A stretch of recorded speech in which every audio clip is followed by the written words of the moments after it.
Hello, welcome everybody. Welcome. Happy Thursday. Thank you so much for joining. So good to see you all. I hope you had a great day so far. Welcome to stream. Good morning, good evening, good night, wherever you are. Welcome, welcome. So good to see you all. Hello, hello. Welcome everybody. Welcome, welcome. Hi Lami, hi Felix. Hello Anastasia. Hello Red Dad. Hello, guys. Hello. Hi, Alan. Hi, E14. Hi, Janik. Hello. Welcome. Welcome. Welcome. Hi, Fanulet. Hello. This quest broke me. It will probably break me too. Like so far, it has been so good. I'm really excited to keep going in today's quest. Rania, thank you so much. You're so kind. You look pretty as always. Thank you. I appreciate it so much. You're really kind. Hi, Kyra. Welcome. Jay, good to see you. Have you seen Genshin's live stream cover? Oh my god. Yes, we should talk about this. We're going back to Mondstadt. Hello. And tomorrow is a live stream. Like, I'm so looking forward to it. Like, I don't even know what they cooked up with Mondstadt this time. Last time, when we went back to Mondstadt, it was this insane albedo. Was it an event? Oh my god, it's been such a long time that I don't like clearly remember what it was. Like, it was a crazy albedo lore drop, but I am so excited and so hyped for going back to Mondstadt. Like when I saw Venti and when I saw Kaya, when I saw Jean, I was like, oh, I thought we were gonna get, EFO cover, and it caught me so off guard, and it was so surprising. What do you guys think? By the way, tomorrow is going to be Genshin livestream watch party as well. So don't forget to join Discord for notifications. I'm, again, so hyped and so looking forward to it. Yeah, I feel like it's going to be peak too. It's going to be so good. I wonder an event or an Archon quest. I think it's going to be an event, which is going to be 5.6, right? 5.6 or 5.5? Oh my god, I always confuse the patches, but I think it's gonna be 5.6. I'm not expecting an Archon quest. I'd be surprised if it turns out as an Archon quest. I'm expecting an event. Hello, welcome, welcome. By the way, I'm seeing you newcomers. Welcome, welcome. Take a seat.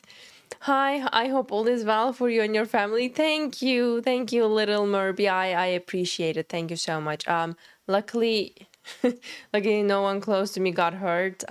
So thank you again for your thoughts. I appreciate it. I'm feeling much better today. Hoping nothing else would happen. Hi Jay, this is off topic, but have you stopped playing Infinite Nikki? Hi Nithika. No, I haven't stopped playing Infinite Nikki, but it's been a long time ever since I played Infinite Nikki on live.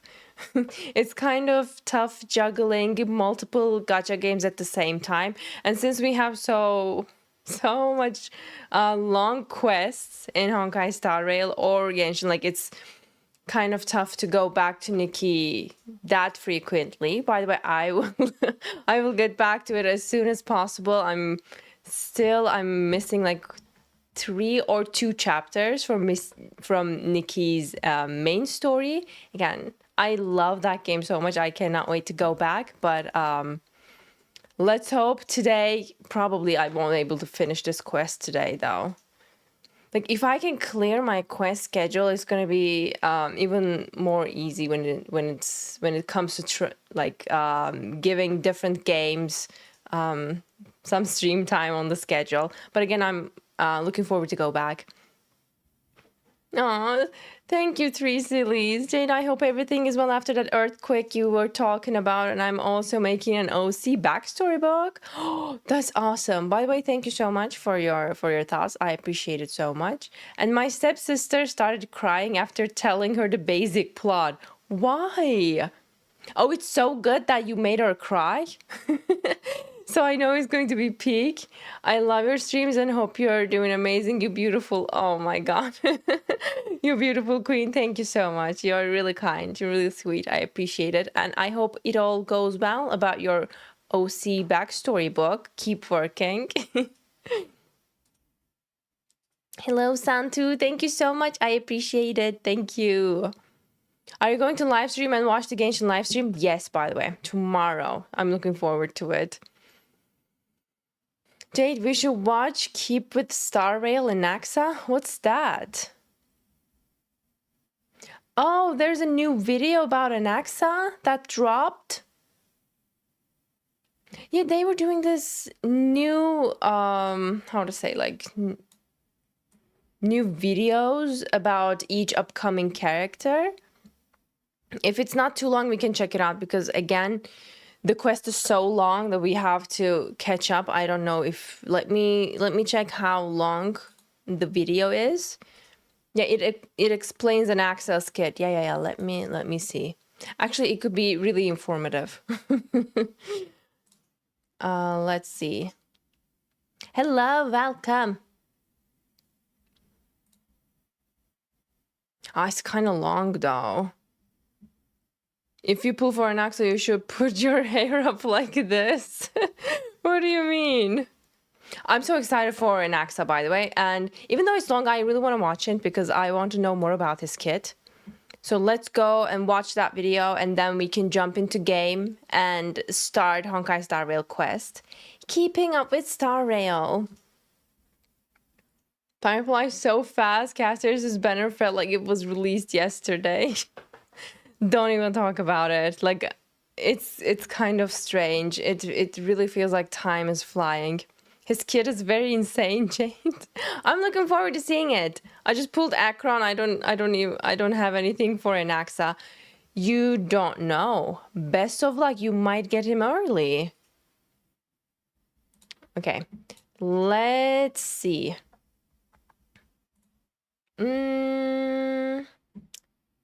All right, everything should be fine. All right, let's see this video. Can you see it? Oh, wait. I need to readjust the screen.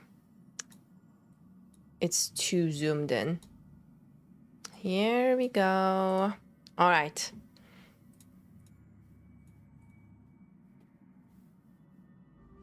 The Grove of Epiphany, where knowledge flourishes and philosophers are born. Oh, you will come home, Anaxa. Amphoreus for producing countless sages in the past. Among them, one sage uses himself as a sword when questioning reason, rending falsehoods, and igniting the flames of truth. The reality of this world is unveiled through him. Look at that pose. On this episode of Keeping Up with Star Rail, let us approach one of the 7 sages of the Grove of Epiphany, Anaxa, the Demise Scholar. We've invited Miss Hyacinth, head healer of the Twilight Courtyard and teaching assistant at the Grove of Epiphany, as our guest today. Look at Hyacinth. She beats so cute, even though you cannot see it clearly. Today's a bit difficult. Hello, everyone. It's a pleasure. You know, I really love this show. And especially you, Birdie. Birdie? Hello, by the way, welcome in. Take your seats. So famous in We're watching Amphoreus? Keeping Up with Star Rail Birdie, to know more about so Anaxa's soft kit. and fluffy. Welcome. Wouldn't love you. Planning to get fine on Jade? Absolutely, 100%. You after my feathers as well? They've already plucked my most precious feather! Oh, but She's that's a long clueless. What are you story. talking about? Let's get down to business for now. Having obtained a valuable piece of teaching material, let's see exactly how Professor Anaxa oversees his classes. Let's go. Anaxa is a wind character following the path of erudition. He is gentle in nature and stern as a teacher. But if you really don't understand, beautiful he combination. can also beat some sense into you. Oh. A little bit. When using basic attack, Anaxa deals wind damage to one designated enemy. The trait's roaming signifier allows Anaxa's basic His attack stance is to so additionally elegant. regenerate some energy. When using his skill, Anaxa firstly deals wind damage to one designated enemy, followed by multiple instances of wind damage to one random enemy unit. These instances will prioritize bouncing to enemy targets that have not yet been hit by his skill. It's worth mentioning that his skill will deal more damage when more enemies are on the field. I thought Professor Anaxa was just an elegant scholar. I didn't expect him to be such an expert in combat. The professor believes that the pursuit of knowledge shouldn't be limited to books. Only experimentation can generate the truth. I know it's all about powerful persuasion. True, the professor always persuades opponents as gently as a breeze caressing the face. After Anaxa hits an enemy target once, he applies one weakness of a random type to the target for several turns. Prioritizes adding weaknesses the target doesn't have. Thank you so much for that. That's absolutely, crazy. He applies one weakness of a random type to the target for several turns. When a target possesses enough weaknesses, it will enter the qualitative disclosure state, and Anaxa will deal more damage to it. After Anaxa uses his basic attack Does or that skill mean when the target has like 5? Wait, they can have max 6 weaknesses? on targets in qualitative disclosure, he will additionally use one instance of his 7. skill on the target without consuming skill points. Wait. Skill on the target. He will additionally use one instance of his skill on the target and then no skill point. Wait, that was confusing. The additional skill use cannot re-trigger another extra skill. If the target was defeated before the additional skill was used, it will be used on a random enemy. Wait, you lost me at how to trigger this extra skill. On targets in qualitative disclosure to it. After Anaxa uses his basic attack or skill on targets in qualitative disclosure, he will additionally use one instance of his skill on the target without consuming skill points. It's worth noting that the trace roaming signal. Oh, if the enemy, when the enemy has 7 weaknesses, he will have extra skill. So the more he hits, the more weaknesses they're gonna have. So he has to be quick. Fire Speed causes heat. Anaxa to immediately regenerate energy if there are no enemy targets in qualitative disclosure at the start of a turn.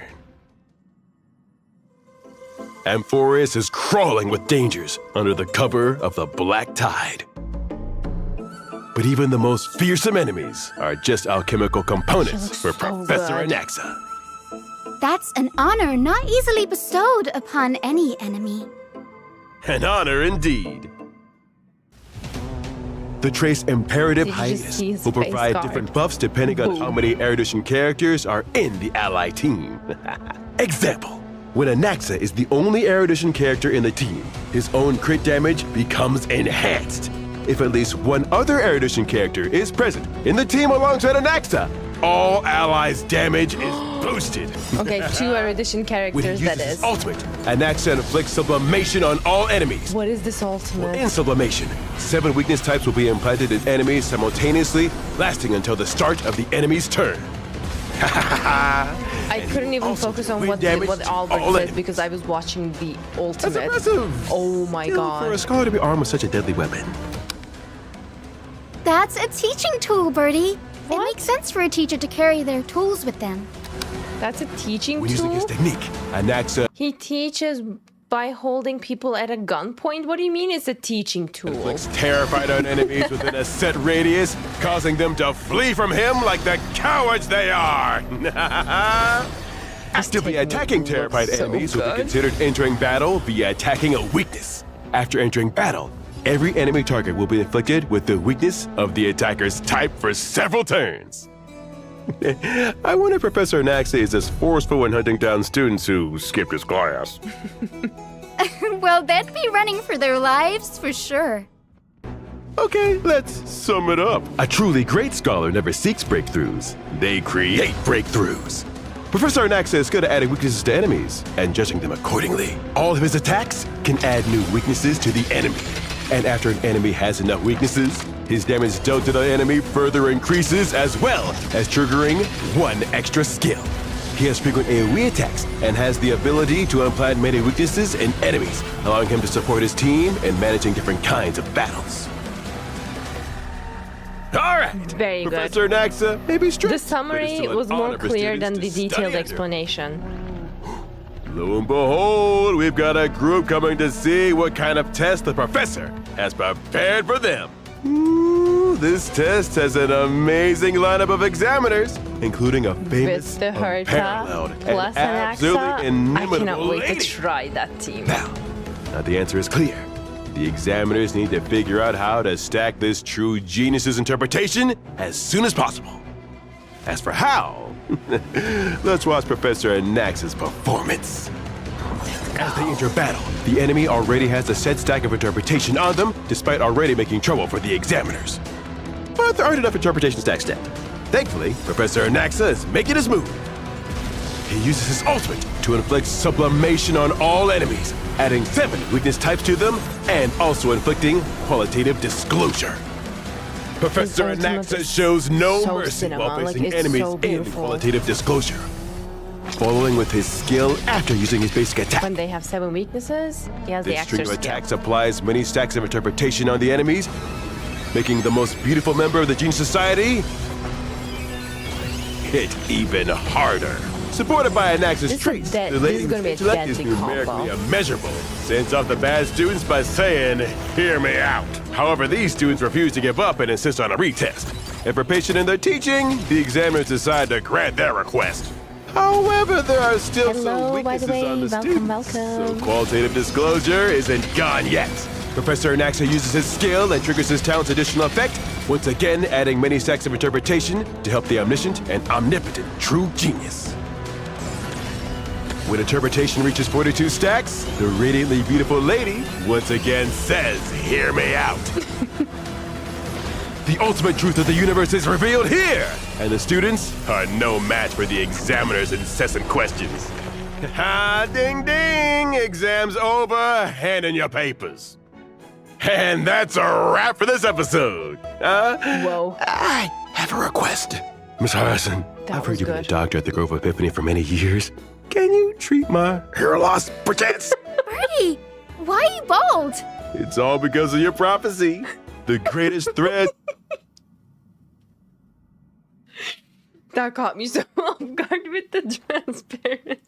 Are hidden in the hall where thousands laugh Sorry, for Albert. joy. I can't help you with that. Greatest threat for my He head. is bald. Sorry, I see this all the time. I thought he had feathers. Oh my god, yes, it's not Albert anymore, it's Baldbert. After all, the Grove of Epiphany is full of brilliant minds, and with everyone overworking their brains on research, hair loss is an everyday occurrence. Is that the true cost of knowledge? Take this, ingest it, and apply externally. Wait, does that mean Professor Anaxa is also? No. What? That's up to our interpretation, apparently, guys. Ellie, thank you so much, by the way. I appreciate it. I'm okay. Thankfully, my close ones are okay, too. The title, though, Anaxa. Is there a reference I am missing? He's laughing like that? Well, we're gonna figure out because we are jumping into game. All right, let's close up the browser and get ready to continue the 3.2 mission. Let's see. Here's my quest window. Bam. Welcome. Now, let's go. We have a long way to go, guys, so be sure to get your snacks and drinks. Stay hydrated. We're gonna be here for a while. Now, let's go. Oh, Robin. Hello. Welcome. I didn't see you there. The song that played from the phonograph just now had a breathtaking power. A fire that builds up, clashes and burns, and an unwavering determination. They have roused the slumbering will, snapping its fetters to welcome new life. Impressive, Miss Robin. I like it too. There's no need to say that. I miss Robin and The Sunday beauty of so music much. is its ability to resonate with people and stir up their imaginations. I constantly remind myself, if I want to have a perfect performance, I have to let the audience feel the emotions and story of the song as well. If it's possible, may I borrow a few of the records on the Express? Of course. Just for 2 or 3 days. Or even just 1 day will do. Well, you can keep them as long as you like. I'm answering on behalf of the conductor, no problem. Then, can I please get your autograph? Of course. I'm also very grateful for your support. An outstanding piece of musical work is just like a mirror. Where is Only the Taskbear? comparison and Taskbear reflection that betrayal. can be found in time. You guys. It looks like I still have a long way to go. I got bubbles. Look. I didn't know he was taking off the sunglasses. Look at that. So cute. Taskbear wanted to rest a little while, so I am... so cute. So I'm taking Bubbles along with me. So cute. Oh my god. Hi Char, thank you for the Prime sub. I appreciate it. Thank you. Guys, so cute. All right, let's go. Debate discourse without spears. Return to the Demigod Council and inform Aglaya about things. All right, let's go. Let me put on the in-game music. Wham. Map.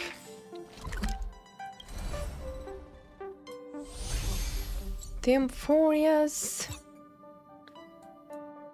Oh, I don't have the... Why I don't have that teleport? You're gonna need tissues, Jade, trust me. I don't think I'm gonna be able to finish the quest today. Like my goal is to get like 2 hours more, 2 or 3 hours more, and then we can finish on the third stream, I feel like. Listen to Titan's echoes. Divine Echo, Law. Tlanton, Scale of Justice. Punishing the unjust, balancing discord with law.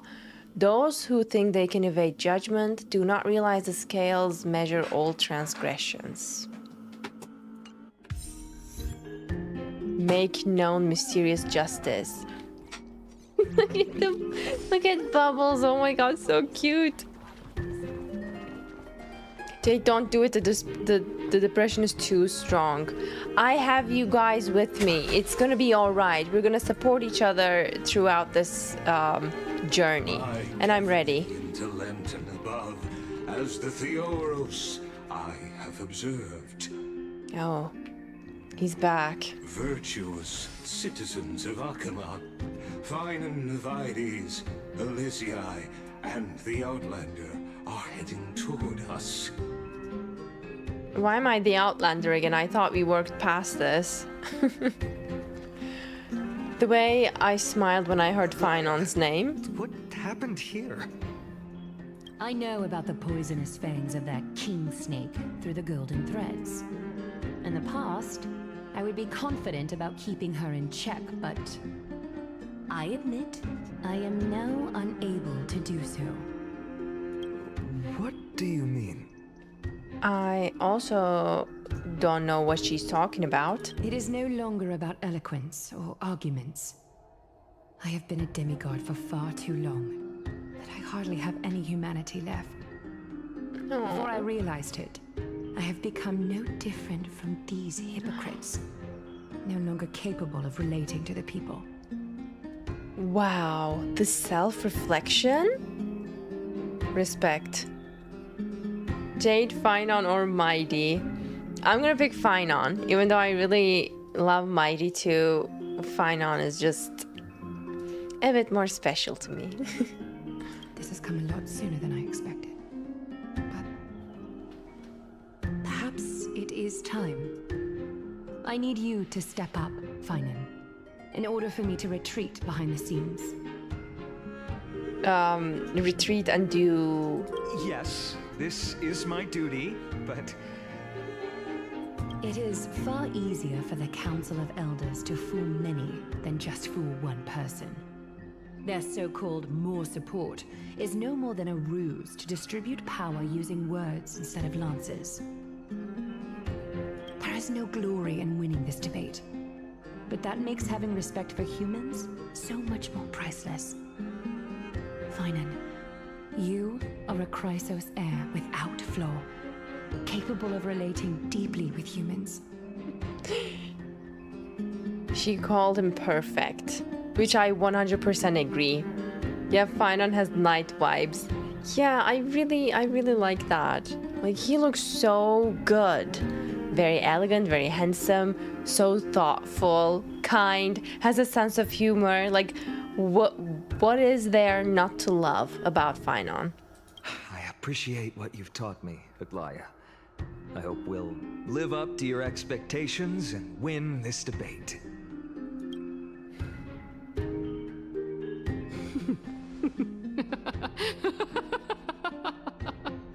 What's so funny? What's funny? Oh, you've done well, Lord Calictus. Let me take over and personally close this debate for today. Like, she was expecting Aglaya? Dearest counselors, let it be known that I sorely miss the blissful times portrayed in lyrical poems. Back then, Amphoreus was home to nearly 1,000 cities, each with their own local faith, while gods walked the earth and shared close bonds with humans. Her face, that's what's funny. I really don't like her.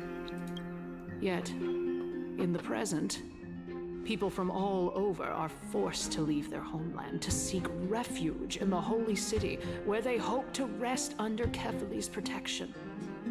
All of us have long been in the same boat, with no way out of this plight. Oh, this is a really pretty NPC. Look at her. We didn't have a choice in the past, but now the Council of Elders brings to the table a new possibility. All I have left is one question for you. Would you rather strive toward the unheard of Era Nova, or return to the prosperous Era Chrysia of our past? Make your choice. How am I gonna return to the past? Like, where is the possibility in that? Now, which of the two would lead mortals to an ideal future? No hesitation. I stand by Era Nova. If it's possible to bring Era Chrysia back, I mean, let's say Era Nova. Era Nova is a path of salvation the gods promised. We should not have doubts in the flame chase journey. We all know that Era Chrysia is a thing of the past, Lady Kindness. Please, enlighten me. How does the Council of Elders plan to turn back time? The same question I had. Let the three Titans of Calamity be born, and Era Chrysia is nevermore. But bring demise to those Titans, and Era Chrysia will descend upon us again. Where is the backing up here? Hello. Know that the Council of Elders is never one to make empty promises. Look at who we have on our side. Anaxagoras, one of the Grove's 7 sages, and Castorus, Idonia's goddess of death. With the help of these two heroes, I can promise all of you that Era Chrysia will exist once more. Aren't they Chrysos heirs? They're supporting the Council of Elders instead? It's clear from the start that these heroes do not get along well in their group. All the more proof that Aglaya isn't fit to speak on behalf of every Chrysos heir. I am in favor of Era Chrysia. I take back what I just said about you. Era Chrysia! Era Chrysia! The way they all shout, but there's only one voice. Like, the silence, kind of awkward. Yeah, okay, we get your point. Castorus, I never thought we would stand on the opposite sides. Castorus? Why are you standing over there? The hurt in his voice, it breaks my heart. You finally arrived, Anaxa. So have you, Cass. Don't worry, Aglaya. Well, I know that you have many queries. Could you continue to converse like how the citizens normally do? Tell me, dear citizens, if we successfully retrieve and return Thanatos' core flame without anyone passing the Death Titan's trial, what would happen next? The answer is simple. We will have a chance to rid the world of death and bring Amphoreus back to an era when all beings live forever. We'll usher in a new future that will be entirely different from the flame chase journey. I never understand the obsession with living forever. Like, living forever sounds awful to me. Like, a long lifespan, that's great. But living forever? Like, can you imagine that? How exhausting that would be? What are you gonna do when you live forever? Like, what you gonna do? Why do you want this? He's one of the seven sages. Alright, they are discussing. Your proposal is much too idealistic. As long as the Black Tide still exists, how can we go back to the old days? Remember what I previously said? Kefali's core flame is guarded by the secret power of the Council of Elders. Plus, Pagusa's water curtain will be able to block out any external perceptions. Tell me, dear citizens, have any of you ever seen even a glimpse of the threat that this person is talking about anywhere within the walls of this majestic holy city? But this place will become the Flame Reaver's target sooner or later. Isn't this just survivorship bias?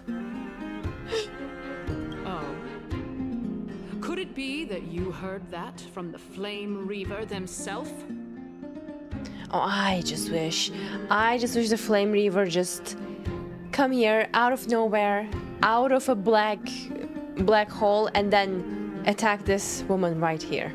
Look at that smug smile, as if she saw the Flame Reaver before, like as if she faced him before. Like she doesn't know the real threat of this Flame Reaver. Citizens, let's loudly sing the blessed hymn. Oh, beautiful old world, where are you now? Oh, legendary. What kind of an answer is this? To the mortal realm. After the destruction of the three Titans of Calamity, the flame chase journey will have to end.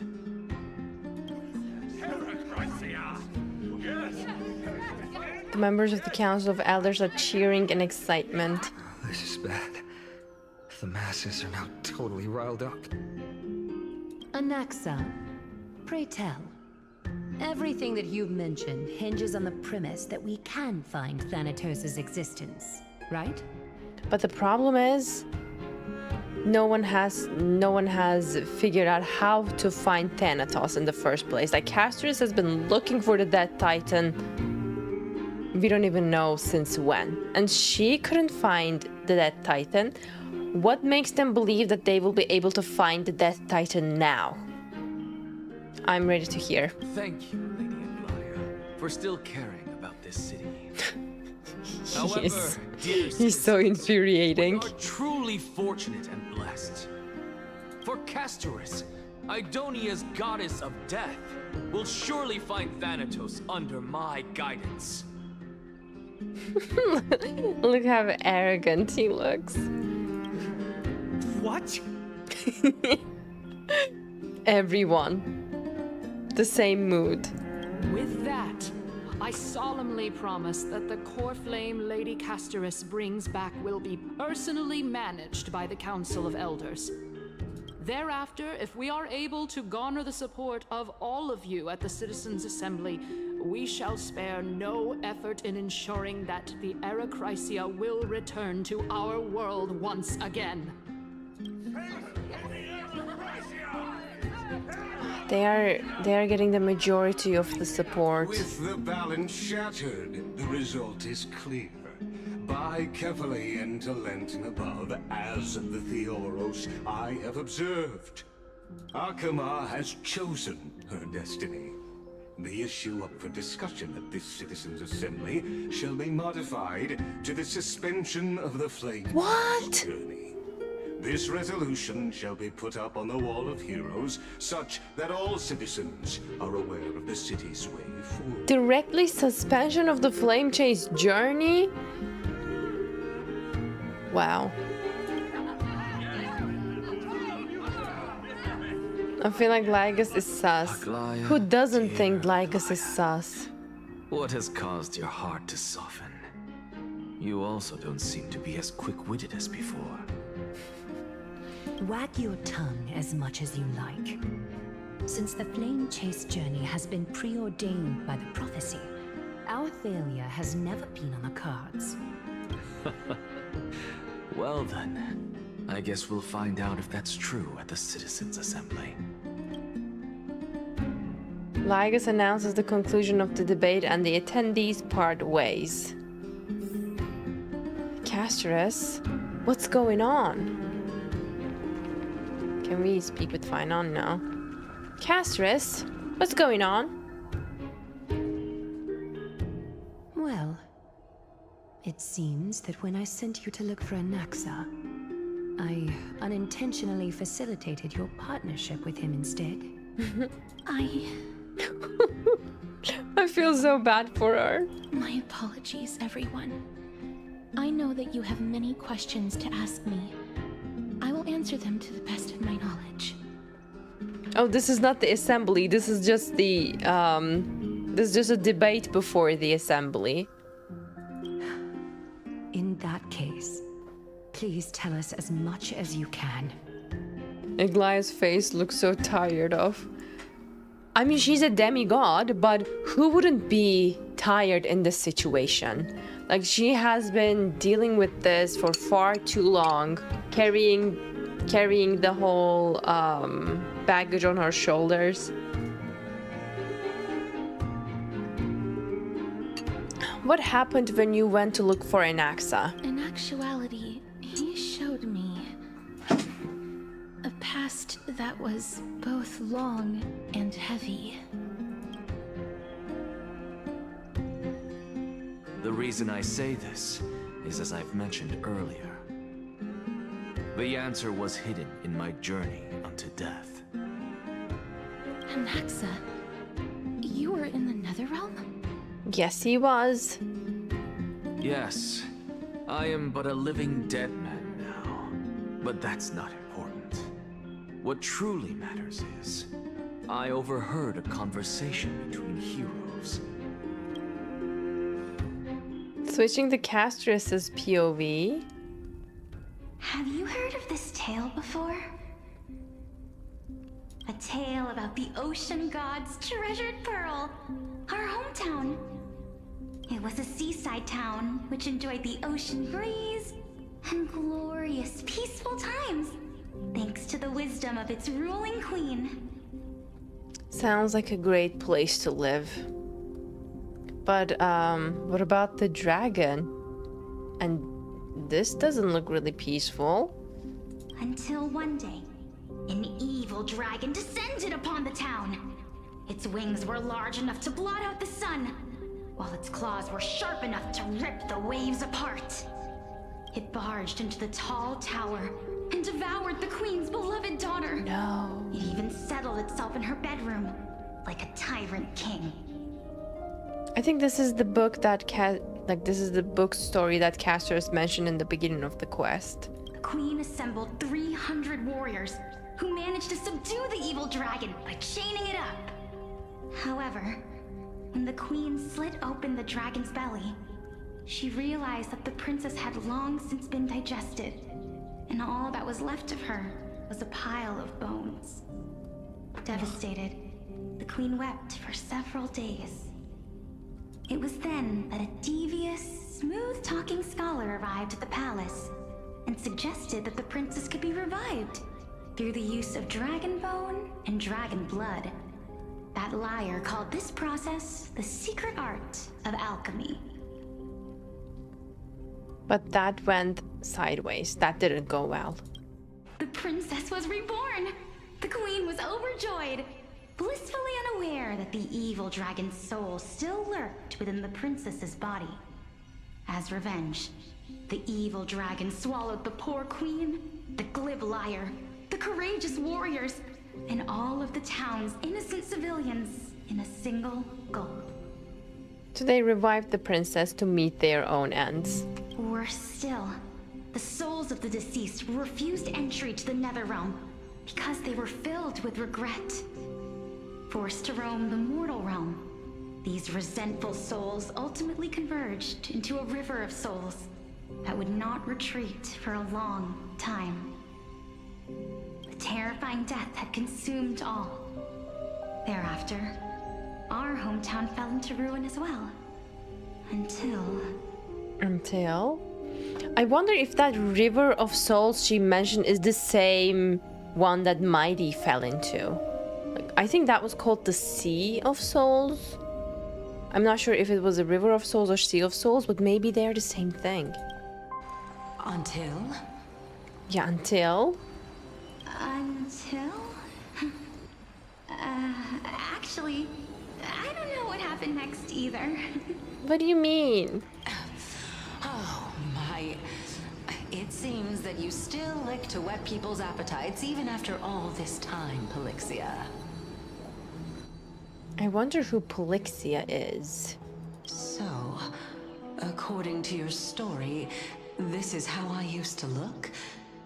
It's practically a mirror image.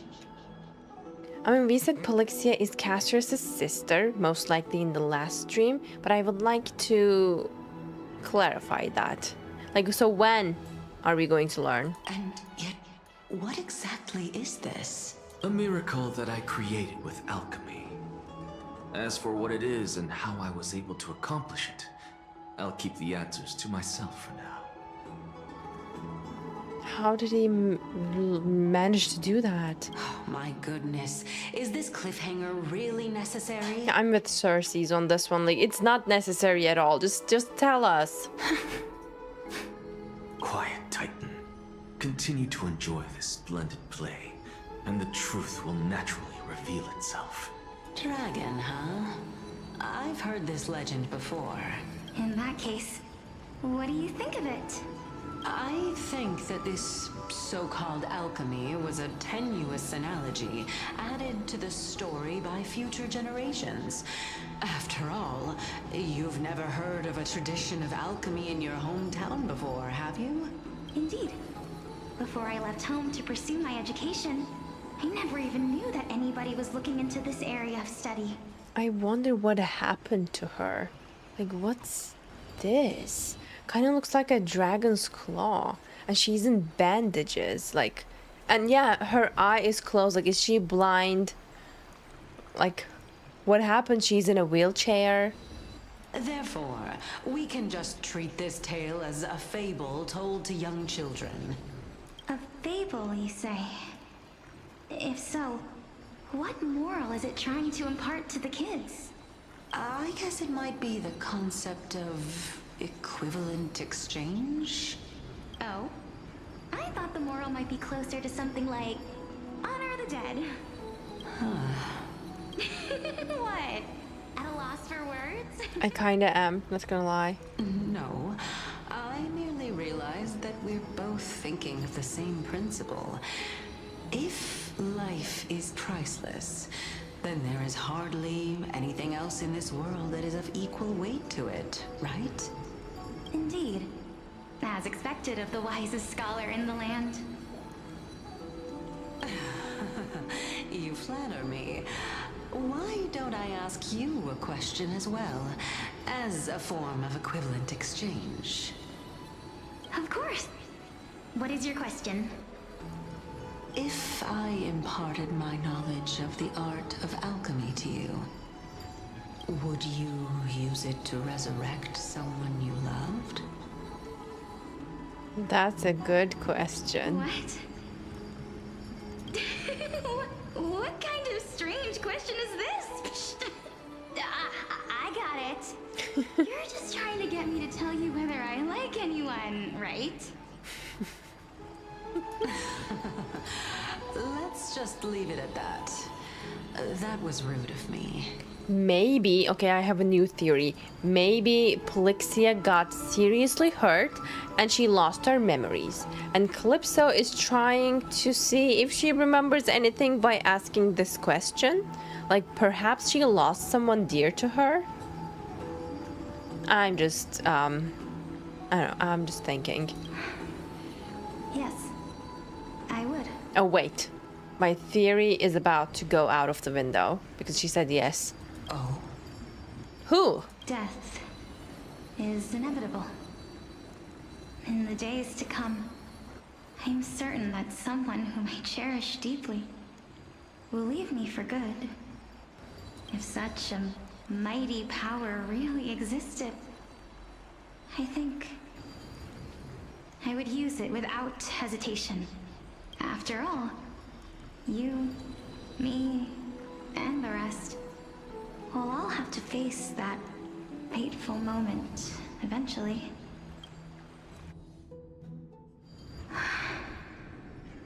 My time is finally here. However, perhaps because of my firm belief in the immeasurable value of life, I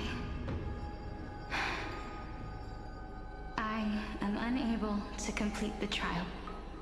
What trial? Did she?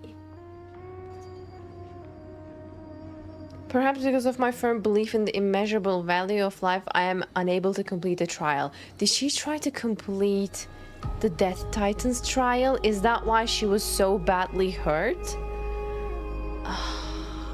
Let's see. You shall wither, and through that, the dead will sprout again from the remains and be reborn with the dead flame. It is a pity that fate is such a cruel mistress. Is there no other way of interpreting those words? I'm afraid that the meaning is clear. Between my sister and me, oh my god, one must pay the price. Our trial can only be completed when the one chosen sacrifices her life. So wait, so that means Polixia was chosen to sacrifice her life? But that means the trial is complete. Why doesn't Castres have the core flame? Oh wait, it's getting juicy. I'm afraid that the prophecy might even have selected a pair of twins for this exact purpose. Okay, they are twins. Fortune makes fools of us all. My sister is prepared to sacrifice herself. And yet, I can't do the same. I have another question. Why does Nias's name is in question marks? Or that's not Nias? Why is this thing such like in a knot that I feel like I have to unknot it one by one, but I don't have enough information to do that right now. I think both of them were chosen. By the way, after this line, I agree with you. I think both of them were chosen, and Castres was ready to sacrifice herself, but Polixia wasn't. She says, I can't do the same. How absurd. My time is almost up, but I'm still afraid to welcome death. What should we do? If I'm ultimately not able to make up my mind... Since Chaos is willing to guide all of us and leave this trial to the end, there is still plenty of time for you to ponder. So this Chaos is this? That's right. Don't allow the fog of an uncertain future to cloud your mind. No, that's Nias. He has the same voice, not Chaos. By the way, hello, welcome. Thank you for joining. Trial, prophecy, the topics that they're discussing seem familiar. But These three people must not have left their names in the epics. Otherwise, I would have some recollection of this. Amphoreus' history before the Titans were born was complete chaos. Is that not strange by itself? I have long held 3 hypotheses about this. However, let's continue watching for now.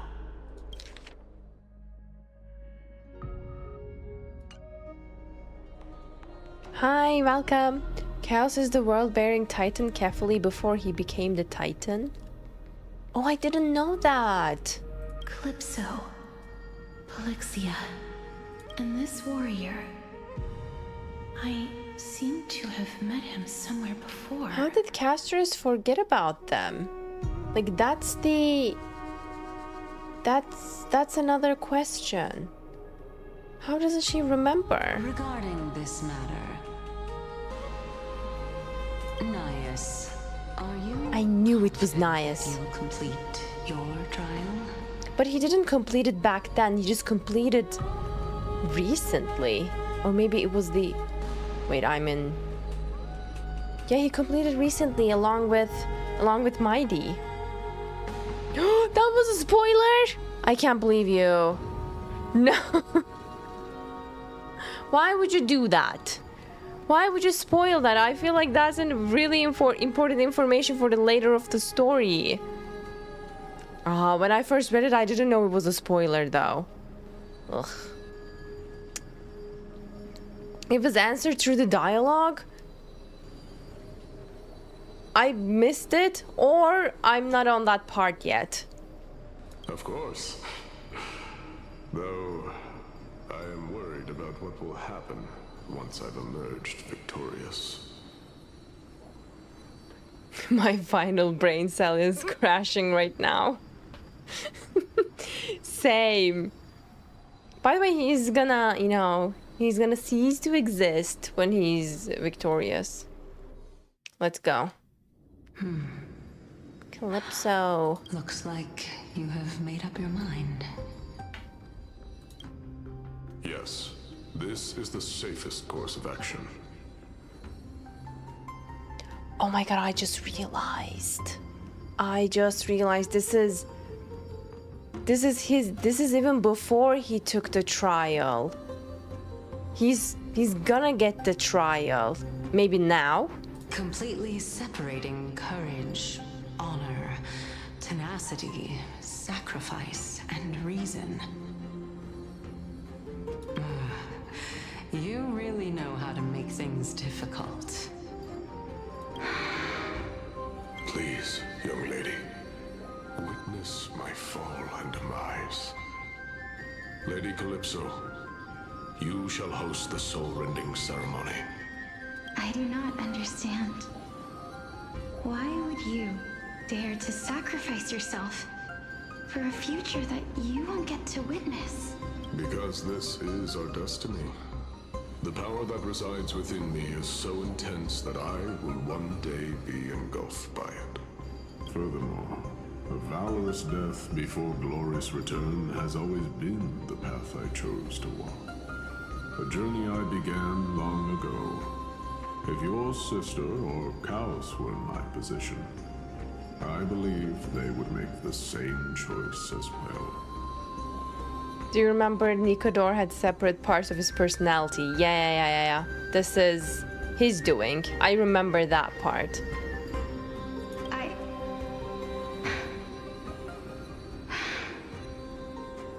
I'm not that brave. I don't know how I'm supposed to face such a serious affair. Despite being Death's chosen one, it seems you still don't know how to face it. Let's chat, young lady. Perhaps I shouldn't end my journey so hastily. Since there's still time, I'm not worried about letting fate wait a little longer. Of course. This warrior is Lord Nias. She remembered. As the embodiment of Nicodor's divinity, he entrusted his life to us and allowed humankind to end his madness. that means that what I'm currently seeing before my eyes is in fact... Looks like one hypothesis of mine has already been proven true. These heroes are the true forms of the Titans, before they attain their divinity. So, according to this, Calypso is Circe's before becoming a Titan. We all know Neos is Nicodor. I mean, Neos was... whatever. Neos is the former self of Nicodor before turning into a Titan. So, the question is, what happened to Polixia?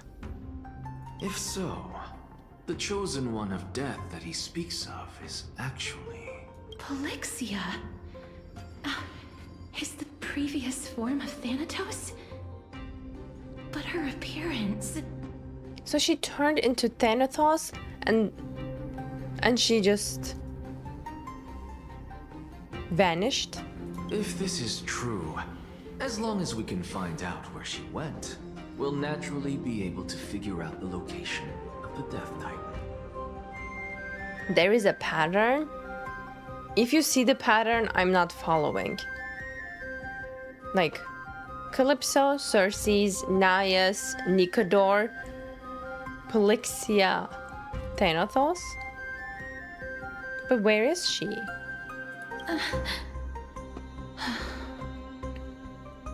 But before that, we first need to witness what ultimately happened to Lord Anias. Hello, Pasta Pochi, welcome. Thank you for joining. Now, we're still in Castrius' POV, right? Broken dream enlightened from the beyond. Check the memory shown by Anaxa.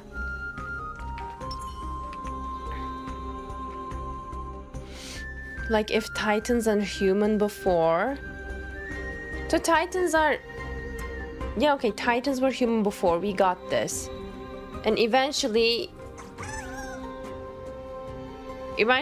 I mean, Aglaia, Tribi Minded, are they gonna turn into Titans too? Wait, yeah. Oh my god. Oh my god. Honor. Oh my god. Tenacity. Sacrifice. Yeah, Calypso got the core flame turned into Circe's, and probably all of the Chrysos heirs, they're gonna turn into Titans as well. And finally, the only thing that remains is reason. Cheer up, young lady. There is no need to shed tears over a glorious death. All farewells in this world are sorrowful, Lord Naias. No, young lady. As a warrior, I have witnessed too many bitter deaths. But now, all I feel is peace. I did not know until this moment that mortals could live their lives in such a way. Like, they are so opposites. Like, he is so at peace while welcoming death, and Polixia is the exact opposite. Although only a sliver of your soul remains, you remain so optimistic. Or maybe the truth is that you aren't able to feel sorrow anymore. Oh, that's a totally different way of looking at it. To be honest, I don't know either. But I am certain of one thing. This is not an acceptance of death nor apathy toward it. It's not even a feeling of despair. I am just enjoying what remains of my life to the fullest. Enjoying? Indeed. Along this journey that we've taken together, not only have I changed the world, I myself have also changed in the process. And now I have reached the journey's end. When I look back and see the grand epic that I've personally written, how could I not revel in that fact? But when you depart the mortal realm, won't all of your accomplishments be reduced to nothing? Oh, I disagree with this. Because you live behind a mark. Like, it's not just deleted once you depart the mortal realm. Oh, Monkey Dude, get well soon. I'm really happy that rewatching the videos and streams on YouTube while resting, I'm so glad that it's helping you. I hope you will get better soon. Take care and get tons of rest. Separation and death are two sides of the same coin. Reconciling this doesn't come easily for a mortal. Finally, let me recount to you a story of mine, young lady. The first time I returned from the battlefield, I felt extremely hollow. The calamity had devoured everybody on the battlefield but me. When I returned to the city alone, the citizens held a banquet for me that was far from pleasant. I felt as though I was still on the battlefield, and the person who had returned was nothing but an empty shell. I mean, who wouldn't be? That must have been really heavy on him. It was late into the night by the time the banquet ended. My head still reeling, I returned alone to the barracks. On the way back, I encountered someone. It was a crazed scholar looking at the night sky and muttering to himself by the side of the road. Although I tripped over him and fell, I wasn't angry in the slightest. And maybe because I saw myself in him, I inexplicably asked him a question. Do you think that it'd be better if we just died on the roadside like a couple of stray dogs? To my surprise, he shrugged his shoulders and sighed. How does someone who is currently experiencing death, dying and living, afford the same amount of bliss? Now please go away and don't block my starlight. He doesn't want to be interrupted while dying. I can respect that. Are you trying to say that there is no difference between living and dying? For they are both journeys that lead toward death? That's exactly what life is, and death is, but a scale to measure how valuable the journey was. Journeys and epics are only glorious and magnificent because all things eventually fade to dust. Wow. Therefore, young lady, don't detest your fate. Instead, willingly and respectfully embrace it. The embodiment of strife telling me about the majesty of the world. Indeed. I believe that when the fated moment eventually arrives, you will be able to understand my words. Star Rail therapy. It's more like Star Rail philosophy. Like Star Rail new perspectives. It is time for me to knock on death's door. I will set up a long table at the end of the road and humbly await your arrival. When that moment finally comes, let us drink and be merry then.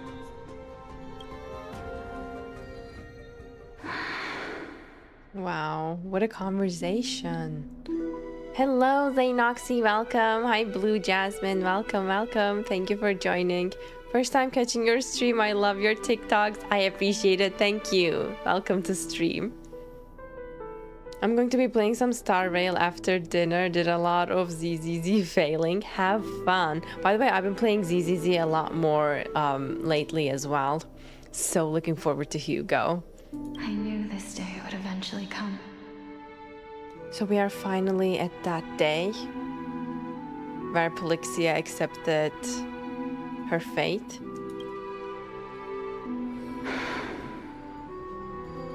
Oh, this is gonna be tough.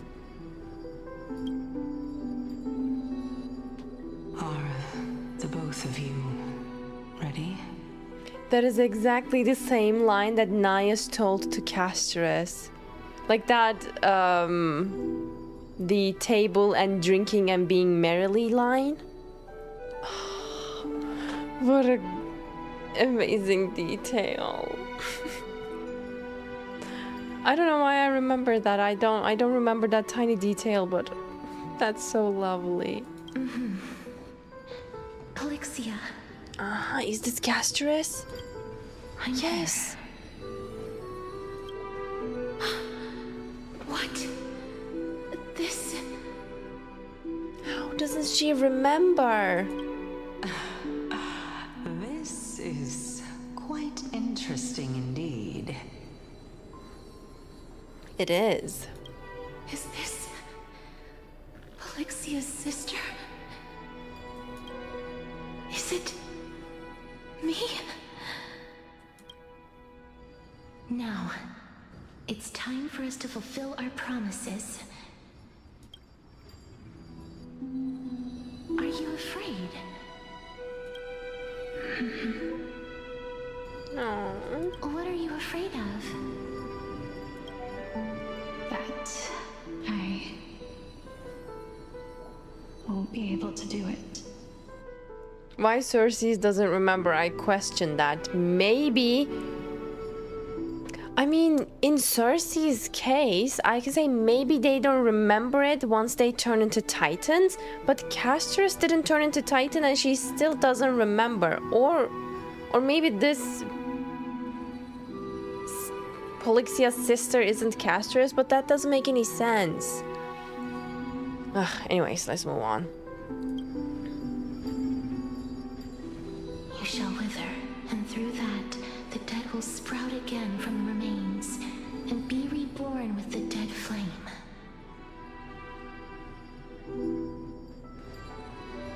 What if they both withered and Casterus was born again, and that's why she doesn't remember any of this? As foretold in the prophecy, and according to our vows, once it all ends, we must face our fated moment head-on. Even if it was prophesized, do we have no say in the matter? It's so unfair. Why are we the only ones who are forced into mutual destruction? That's really sad. Let me do it, sister. Let me be death's sacrifice. I was never long for this world anyway. But you're different. I was the one who wasted your life after all. Why would she say that? You're wrong, Polixia. I don't think that my life was wasted. Just the opposite. When I finally arrived at this destination and looked back at the journey I took, I discovered that flowers had long since bloomed along the path I walked. It was you who sowed the seeds for this sea of flowers, one that is more beautiful than the promised land at the end of the world. Besides, I have lived a fulfilling life. Even though I was fated for sacrifice, none of the things that I've experienced will dissipate. Instead, they'll forever live on as memories inside your head. Will they not? How could my memories of you ever compare to the actual you? I'm gonna cry. Well then, tell me, what exactly are we? Oh my god. She asked the same question.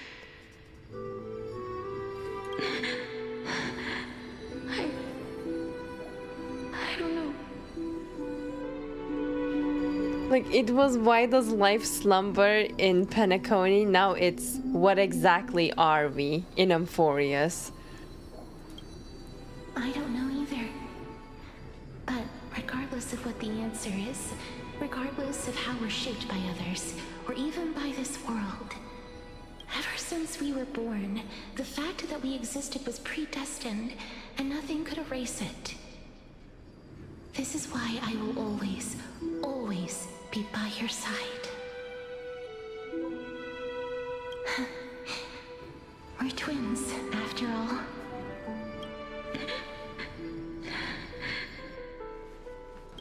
All right, my dear Polixia. It's time to extract my heart and light the flame of death. Oh, what? After that, use it to plant the first bud in the prophesied new world. Wow.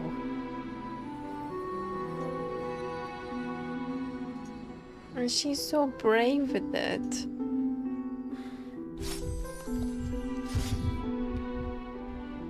If I imparted my knowledge of the art of alchemy to you, would you use it to resurrect someone you loved? And she said yes. What if Polixia resurrected Castorus and that's why she doesn't remember? It is inevitable. I'm getting goosebumps. Am I cooking? I feel like I'm cooking. I am certain that someone whom I cherish deeply will leave me for good. If such a mighty power really existed, I think I would use it without hesitation. Even now, my answer remains the same. This is why, sister, I promise you, in the prophesied new world, I shall plant the first bud on your behalf. Go now. Return to the ocean god's treasured pearl, our hometown. I shall open wide the entrance to the Netherrealm and grant you a second life. The living beings on this earth shall respond to my call and lead you to the sacred daylight. So the storybook Castorus mentioned is actually their hometown. Like, because we saw the same visual when she was telling us about the story. And Polixia will grant Castorus a second life. Remember, do not look back on the land of the dead, and do not stop moving.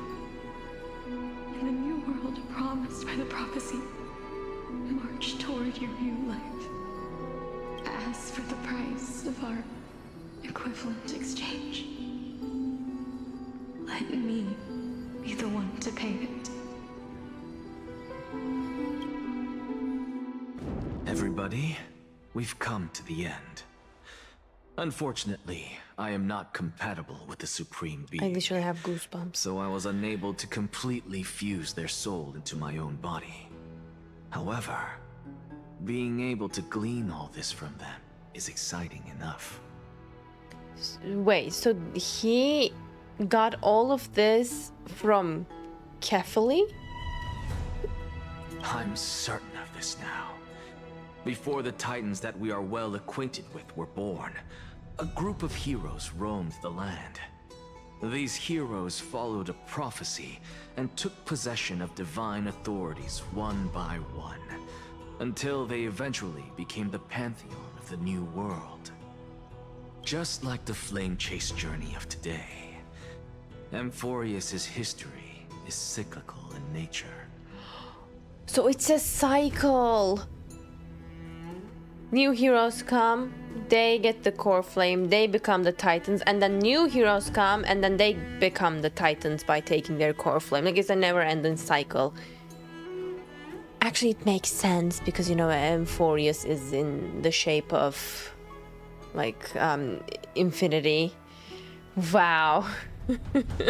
It makes sense. Hi, Gamelia. Thank you so much for stopping by. I appreciate it. Thank you. Like Genshin's 4th cycle, kind of parallel, yeah. So there is a cycle in Amphoreus. Yep, yesterday's heirs, today's titans. Today's heirs are tomorrow's titans. The loop. You're right. Wow. Okay, let's keep going. That was a huge revelation. What a startling revelation. This means that the demigods, who bear the core flames, will also become the new titans at the world's end, thereby shaping a new world? I believe that this is the truth behind the Era Nova, as mentioned in the prophecy. This is utterly unbelievable. Besides, those twins in the past, even if they really are Thanatos, their whereabouts are still unknown even today. So who gave the first prophecy? Yeah, that's another huge question. Like, who gave the first ever prophecy? Like, how did this cycle started? Are their whereabouts truly unknown? Didn't Polixia mention that seaside town? The birthplace of alchemy and the tale of the dragon. We're gonna go there. In our world, there exists a city which perfectly matches that description. Styxia. But the people there worship Vagusa and bear no relation to Thanatos. I have also never been to that place, as in the time of Idonia, it had long turned into underwater ruins. Take this. What's that? This is... The Nusporist masterpiece, the Philosopher's Stone. It was the made Philosopher's Stone? all of the sages' wisdom into a single entity. Oh my god. With their flesh and blood as its foundation. Remember? Whoa. I've mentioned before that the art of alchemy is all about conversion, tempering, and ascension. This process also applies to the pursuit of truth. Regardless of how unbelievable this sounds, the truths of the world have been refined from the impurities. Think about the story of the dragon. This stone will lead you to your real hometown, allowing you to reform the door to the Netherrealm and discover Thanatos' fate. Anaxa, the man you are. Wow. You still look as confident in your victory as ever. But what if your conjecture is wrong? Simple. I shall merely admit to the entire world that my experiment was a failure. He doesn't even believe this as he says this. However, my line of thinking will not fail because I have already planted the seeds of doubt into the hearts of the masses. Wow. That arrogant expression again. Actions speak louder than words, Castorus. With the assembly about to begin, don't forget the promise you've made. I have already searched for so long. I'm willing to try one more time. While we converse, his life is also slowly slipping away. But before I leave, I have another question. What exactly did we witness just now?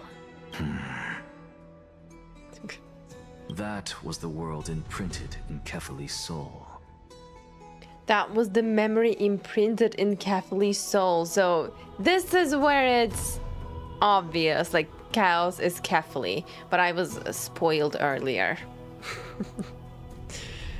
Wow.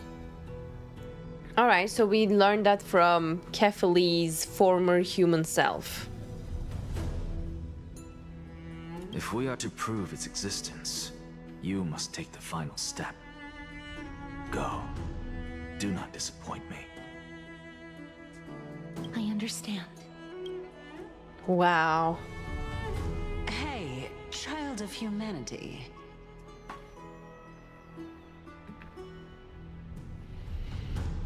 Hey Jade, sorry I'm a little late, but you look stunning today. Thank you, Violet. I appreciate it. Welcome to stream. Bye, Gamelia. Thank you for joining today. Take care until next time. Alright, Cersei, what do you have to say?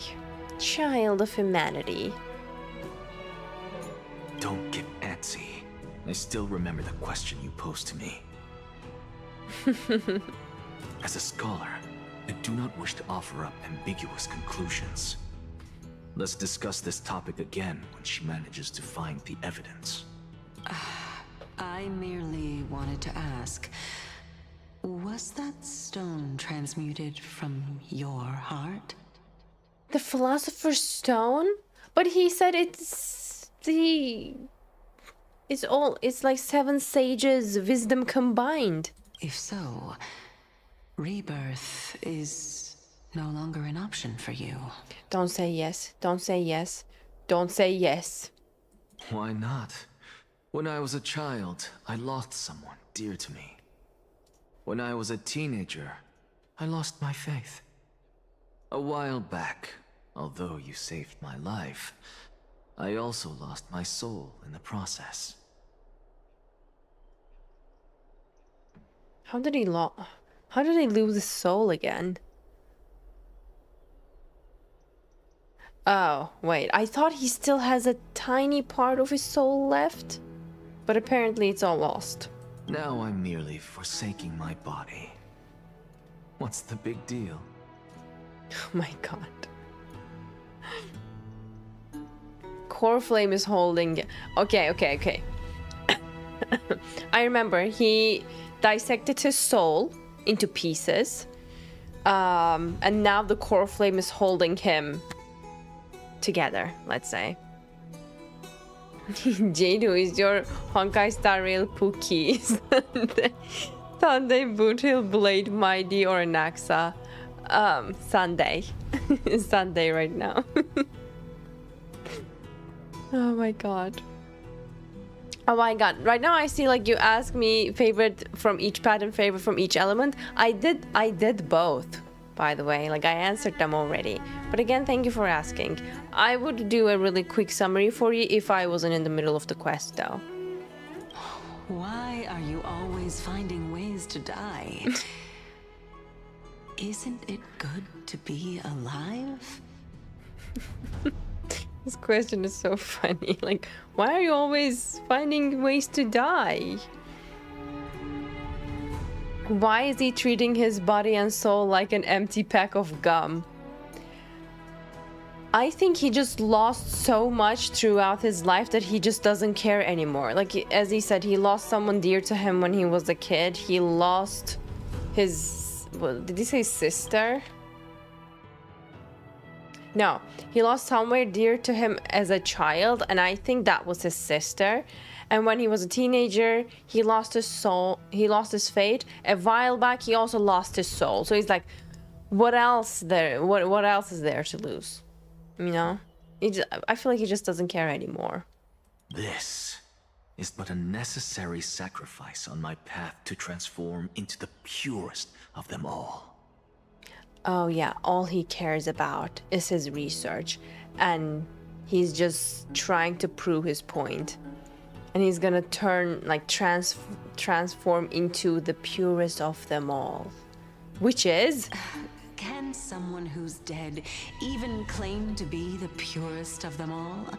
Good question, Cersei. If your hypothesis is proven correct, does it not just confirm that the myths are true? And thereby invalidate all your theories? No, it's just the opposite.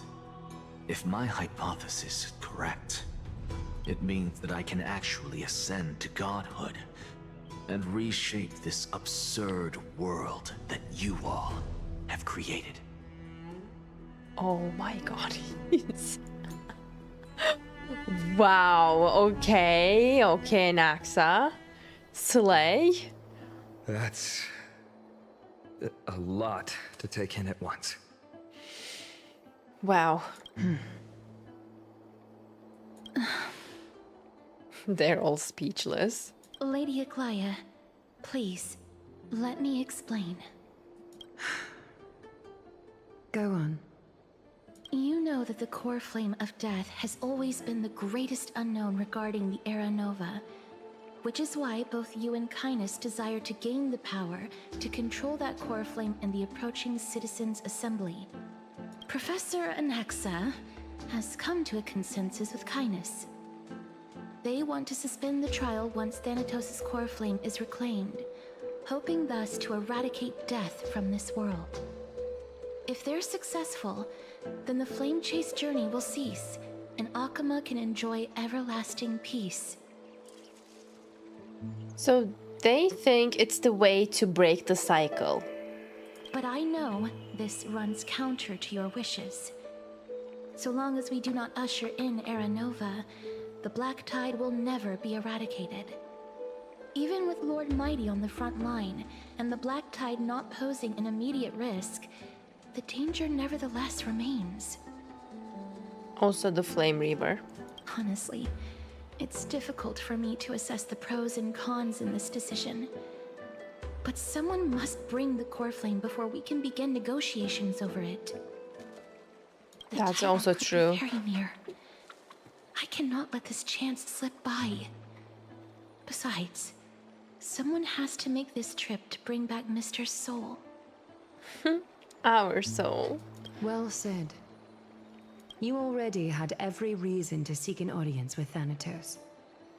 It's that great performer who has weaponized your wishes and placed us in this difficult situation.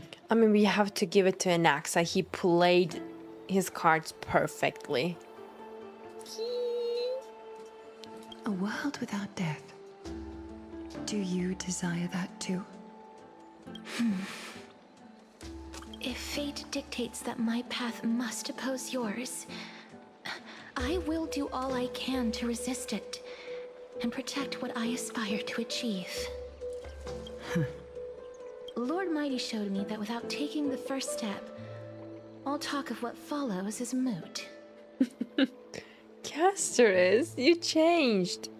Unsure of what to say, but offers a smile. Have mercy, Aglaya.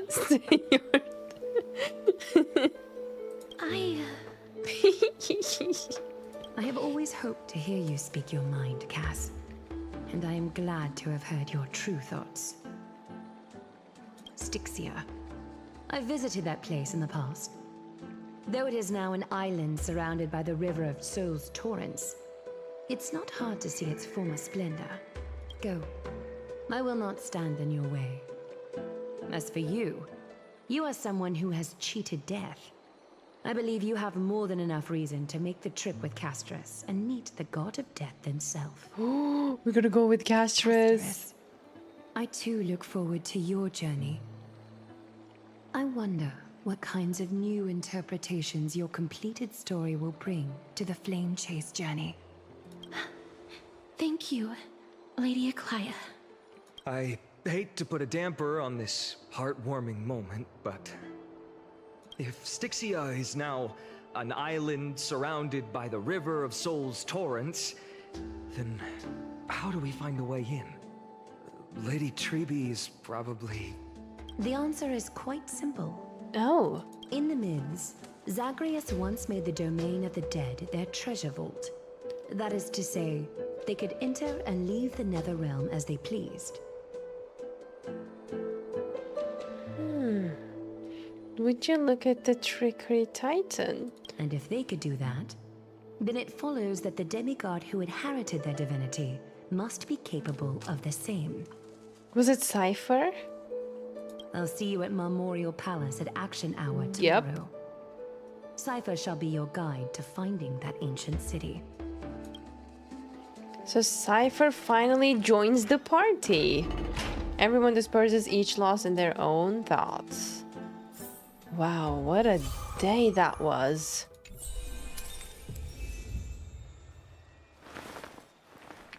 Alright, let's keep going.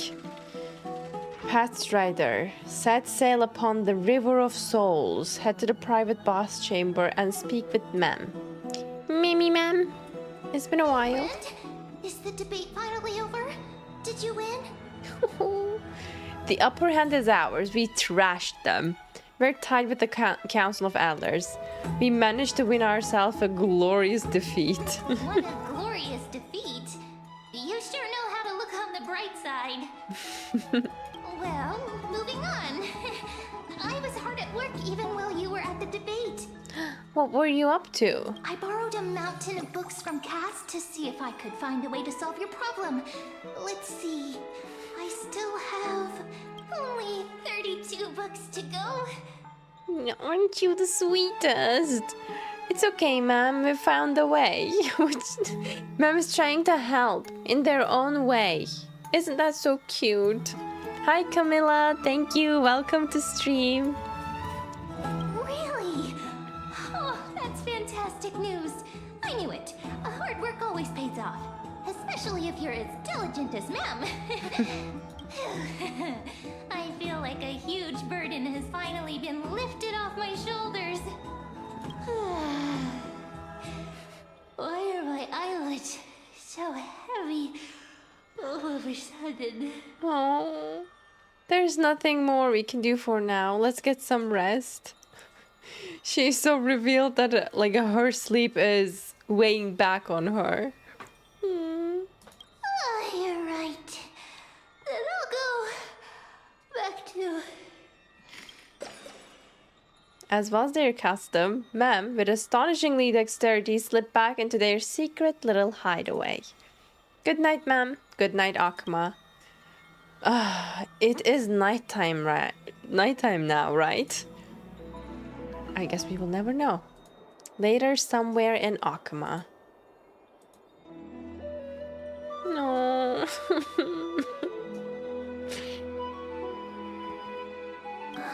Cass?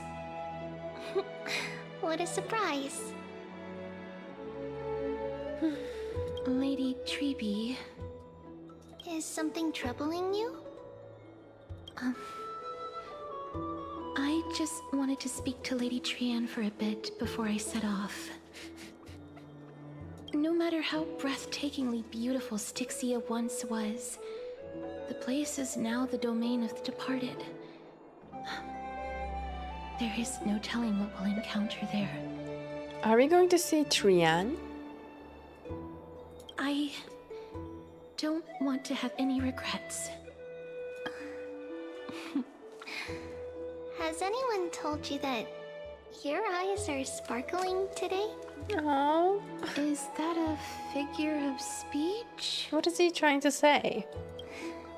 In the past, when you did smile once in a while, all of us could see that your heart remained troubled even as you smiled. Lady Treeby, you know perfectly well that see you tomorrow is nothing but a white lie. I hope your toughness is not a mask hiding a lonely heart.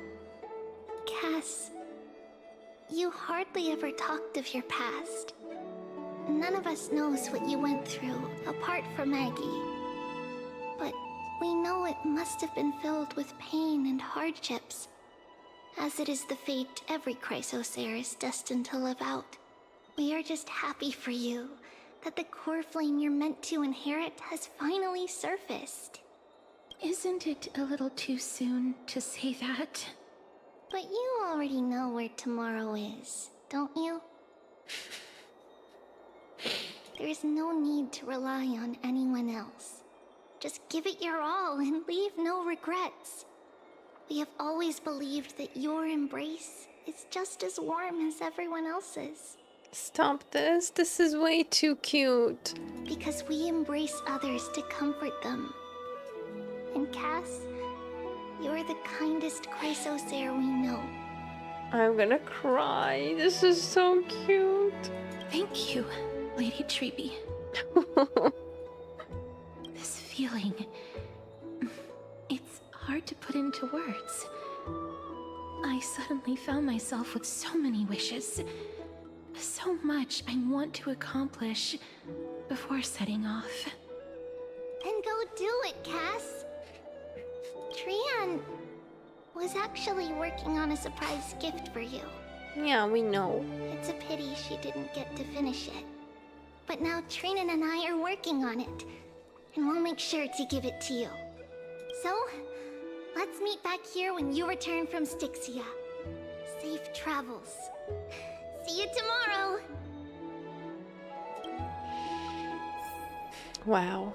At the same time, I can't sleep. Who is it? Who could it be? CIPHER? Castress? Hello? I hope I didn't wake you. Well, I wasn't sleeping anyways. Sleep is a luxury when you're at my age. I'm glad to see you're as full of life as ever. I'm here because of private matters, actually. Like... If it isn't too much to ask, I'd really like it if you could come along with me to retrieve something. Sure, let's go. As expected, manual labor. Wow, I feel so sleepy all of a sudden. No, I'm gonna be nice.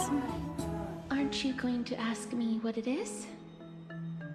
I mean, I was gonna ask when we are on our way. It isn't a long way from here. Shall we? Let's go. I'd love to go in. I'm gonna be faster. I'm gonna be faster than you, Castress.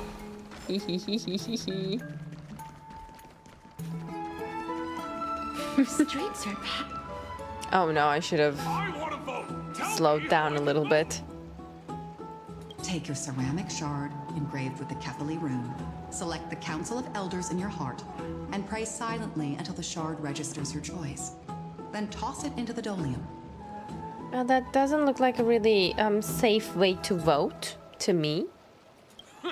The Council of Elders? More like the Council of Buffoons? The Black Tide took my hometown long ago! Who are they kidding with bringing back Arakrysia?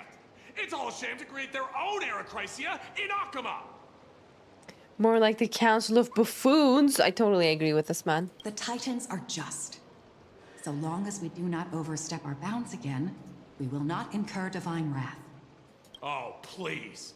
The time when these deranged Titans should have vacated their spot to the demigods is long overdue. You'll see soon enough, you old fogey. And I pray that Talanton smacks some sense into you with their scales. We shall see how this turns out. That was quite a spectacle. What's going on?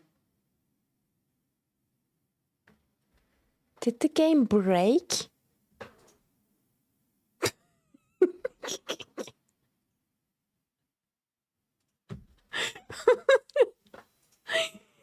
Oh my god.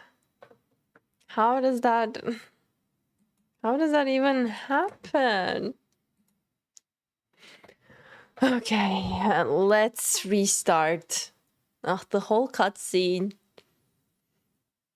I mean, it's been a while ever since that happened, by the way. It happened to me multiple times, but it's been quite a few months ever since that happened.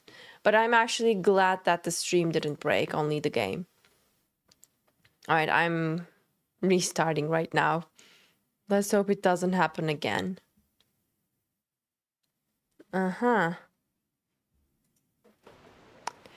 Let's look at the bright side. We'll be able to watch the fight again. Take your ceramic shard engraved with the Jadealy rune. Select the Council of Elders in your heart and pray silently until the shard registers your By the way, yeah, Honkai Star Rail is the only game that that crashes while I'm streaming.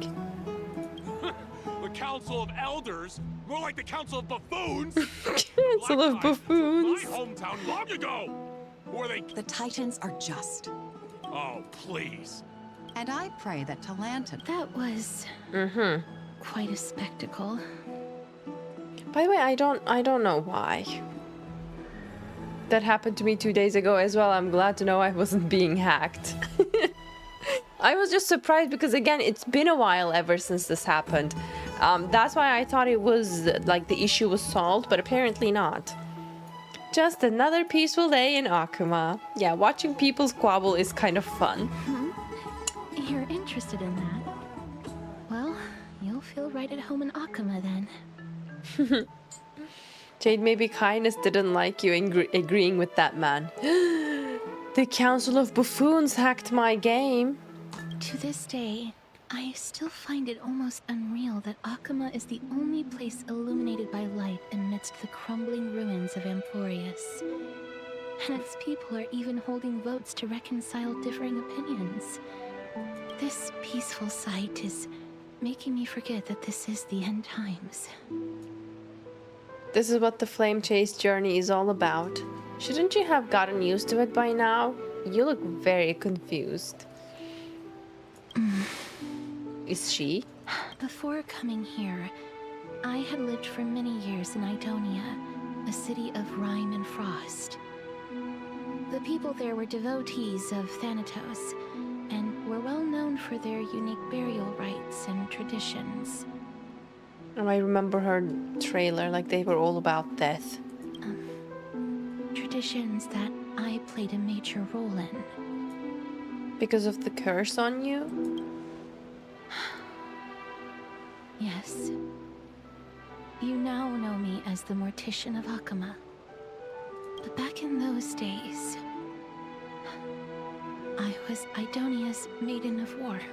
I was trudging across the frosty plains on my own when the Idonians found me. They saw the curse in me as a blessing from Thanatos, and believed that my hands could correct the Arakrysia's mistake and lead them to meet the great god of death.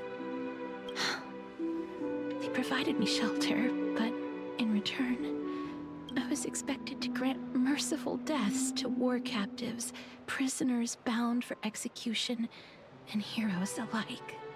And she had to do all of that when she was a child. Which is just horrible.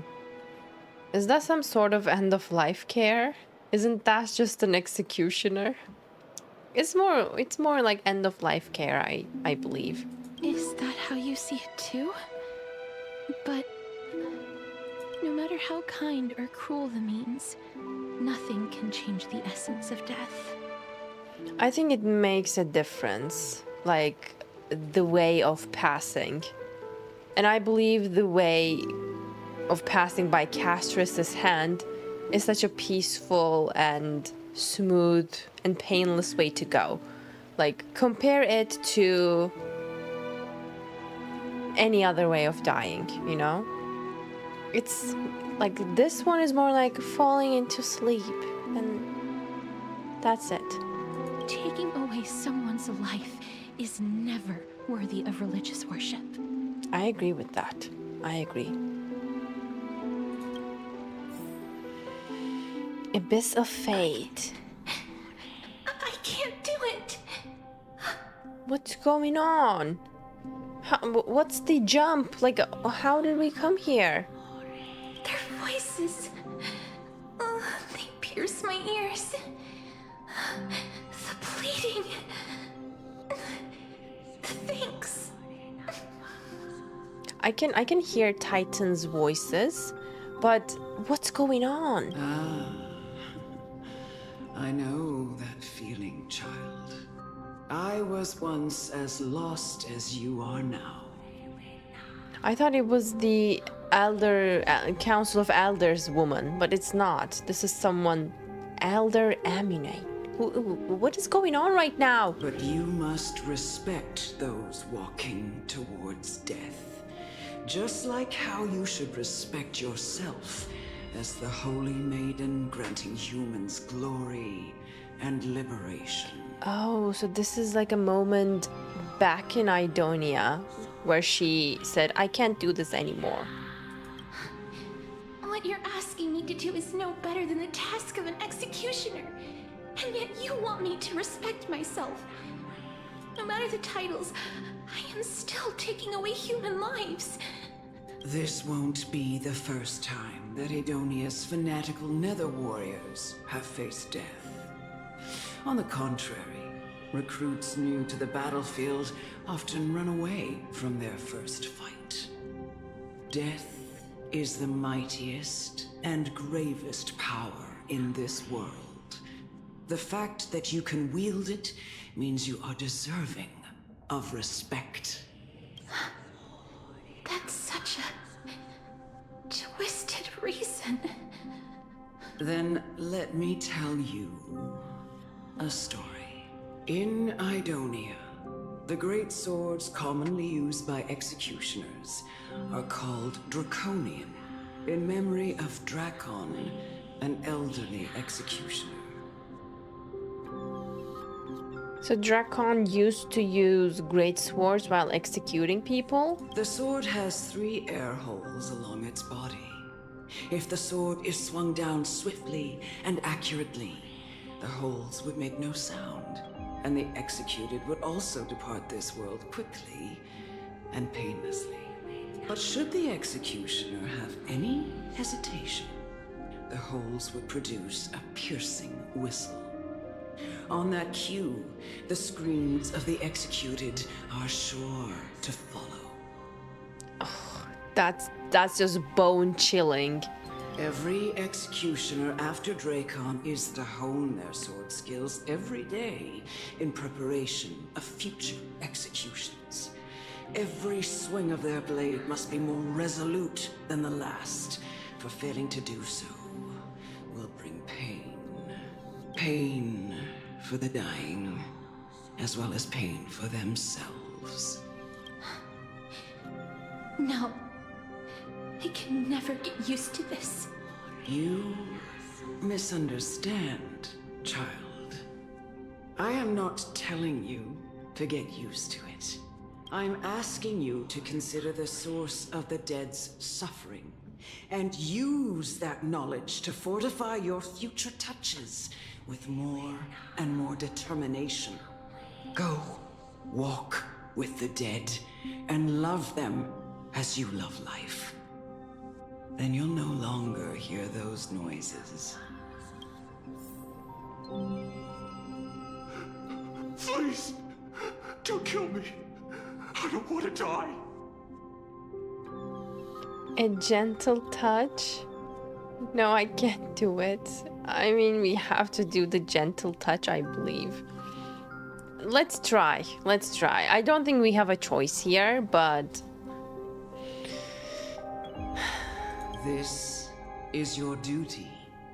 Remember, consider the source of the dead's suffering, then give them the respect they deserve. Thank you. I beg you, don't listen to her.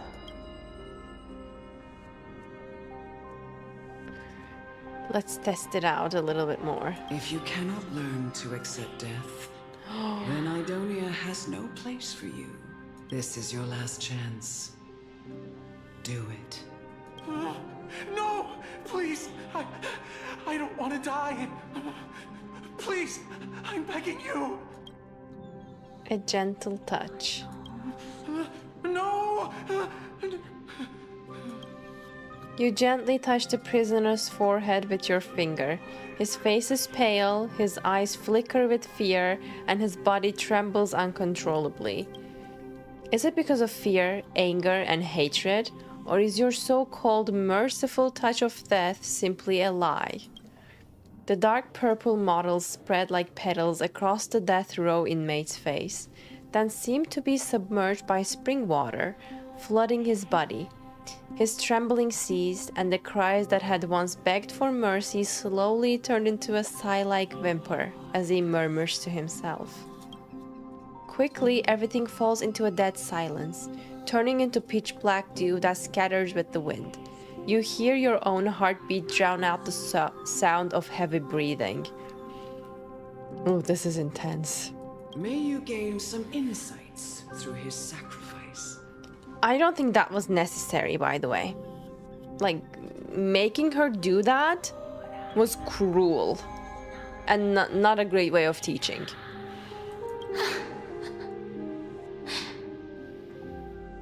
That's just awful. Is this all? No. Come with me. This is just the beginning of your life as the Maiden of War. What if she makes her do the gentle touch of death over and over and over and over again until she stops hearing those voices? You executioner! Execute the courageous warrior. Oh, this is bad. Executioner. So we are reliving her Holy maiden. her past traumas.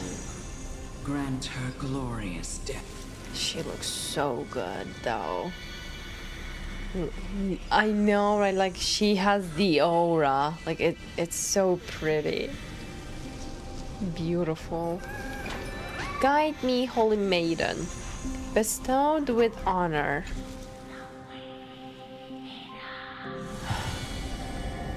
Wow.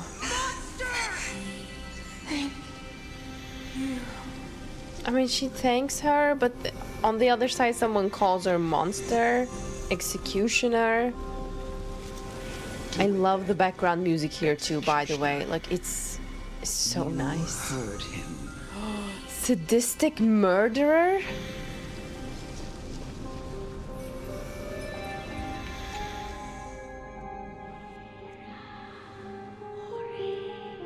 He is to be executed.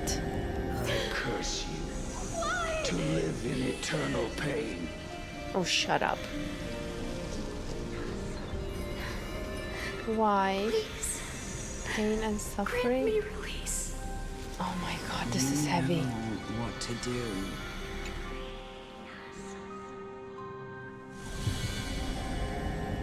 When will this ever end?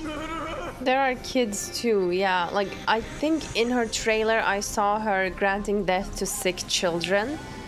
Maybe those children are the sick ones that she, you know. Speak with Elder Ammonite and learn about the duties of an executioner. Yeah, we learned it fully. My heart is heavy right now. Fulfill your duty. What are you trying to do with me? I think she's trying to make her numb. I have aged. The time has come for me to heed the summons of Thanatos and journey to their domain. She's gonna ask her to touch her forehead? The final resting place of every Idonian. You're not that old yet. You still have many, many years ahead of you. No. I'm already dead.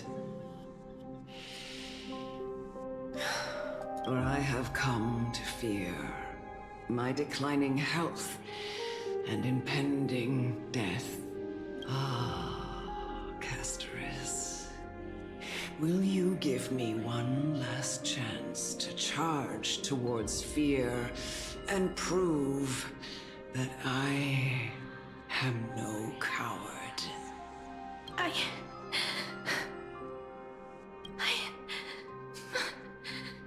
can't take this anymore.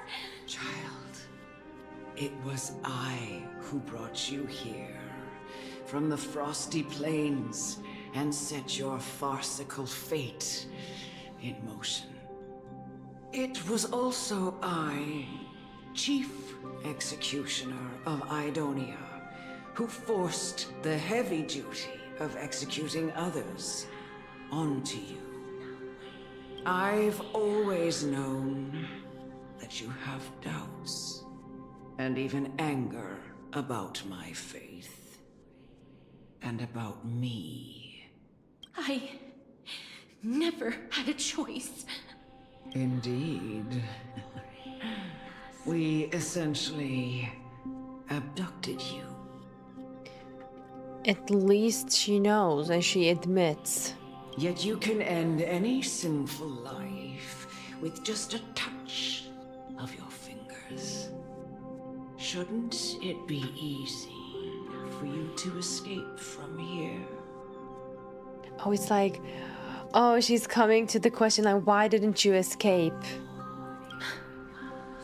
I'll never do that. I mean, for that she has to touch everyone on her way out and kill everyone. So It doesn't matter how lightly the Idonians take death, or how readily they accept it. I simply can't do it. I knew I was right about you. Why is she starting to sound kind of twisted? Kind of unhinged? What do you mean? Yeah, what do you mean? I've taught you and cared for you as my own daughter all this time because of this blessing that's been with you since your birth. I know no one else in the world would understand the weight of life and death more than you do. In the eyes of an Idonian, death is the end of all life. A destination we will all eventually reach. Humans should not resist it, but learn how to face it.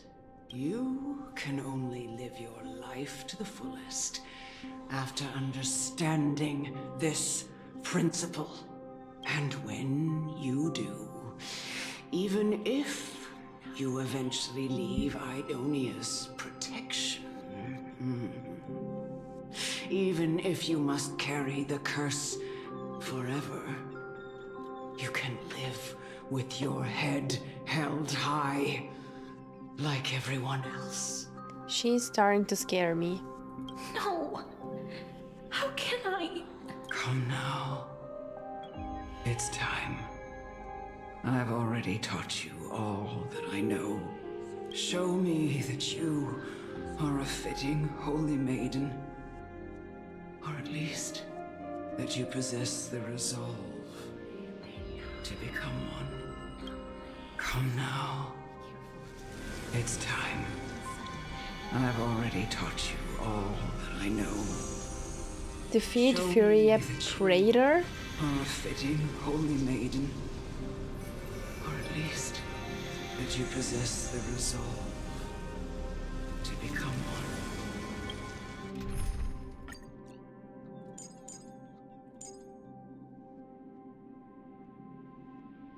This team is so not for her, though.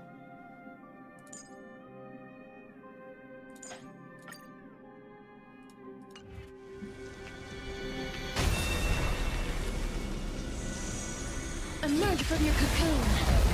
Oh, I gotta beat it.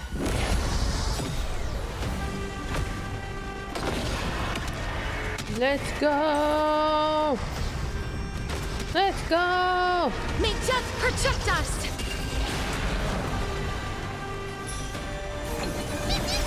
I lost the 50-50 after farming everything the max are out, and I lost the 50-50. What should I do?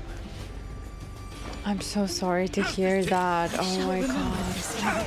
But keep on farming. I hope you will get your early guarantee. I'm so sorry to hear that. Life's like a good, my friends. Indulge yourselves! Alright, bye Yakshmi. Thank you so much for joining and coming by to say hello. I appreciate it. Take care until next time. In the mood for another beating? Lorna, I appreciate it. Thank you. You're really kind. Mix things up. 99%. Step up, let's see ya. Embrace and welcome back. Our beautiful dragon. Spam, spam, spam.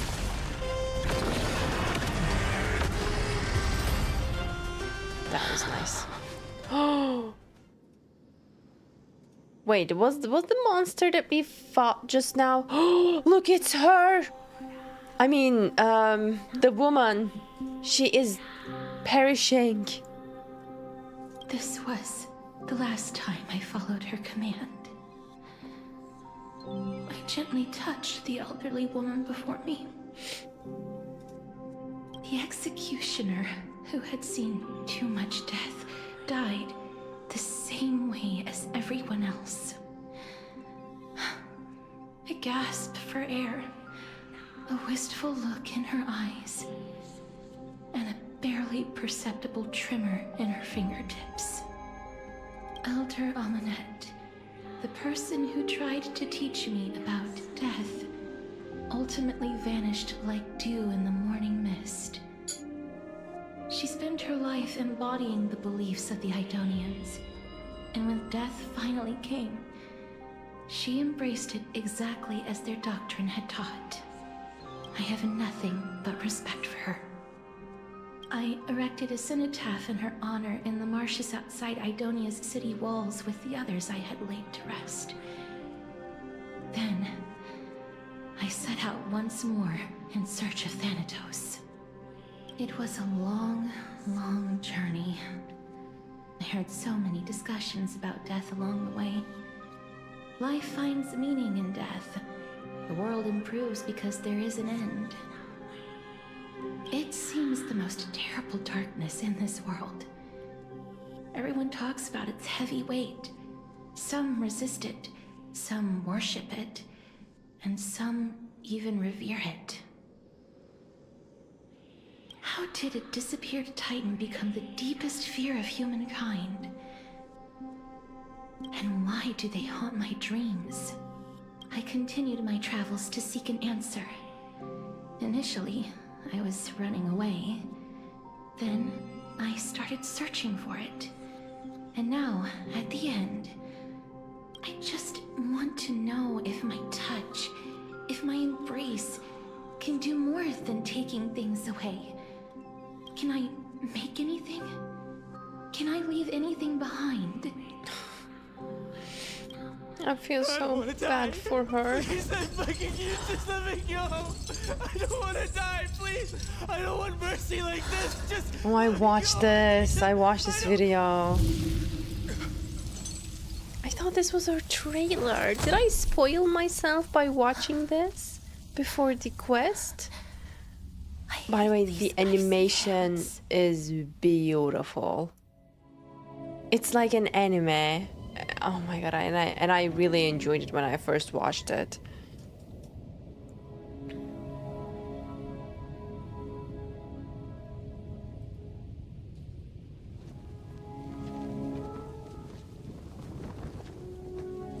Like it shows her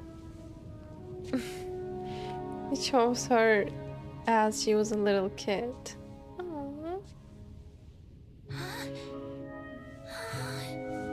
I love this so much.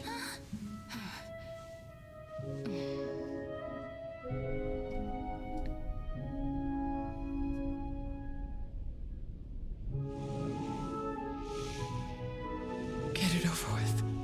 End its suffering. She's just a kid. This breaks my heart.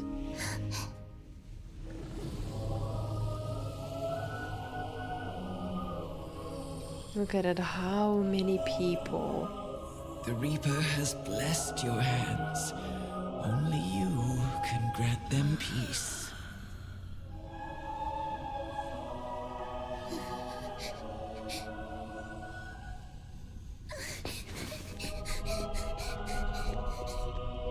Poor Cass.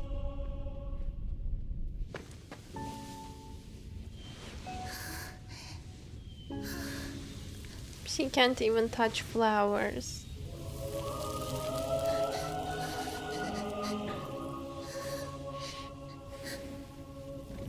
Embrace death. Walk alongside it.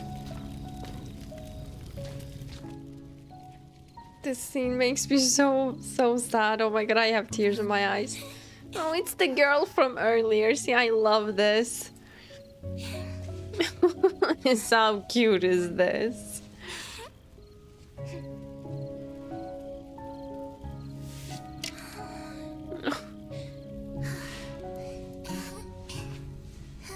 This legit shatters my heart into many pieces.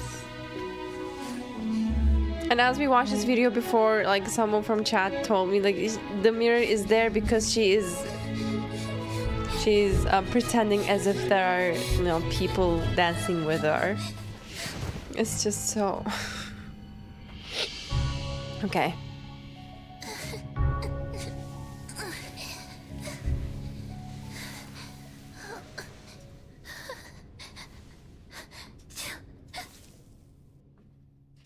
It's just heartbreaking.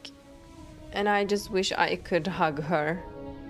But you know, we can't.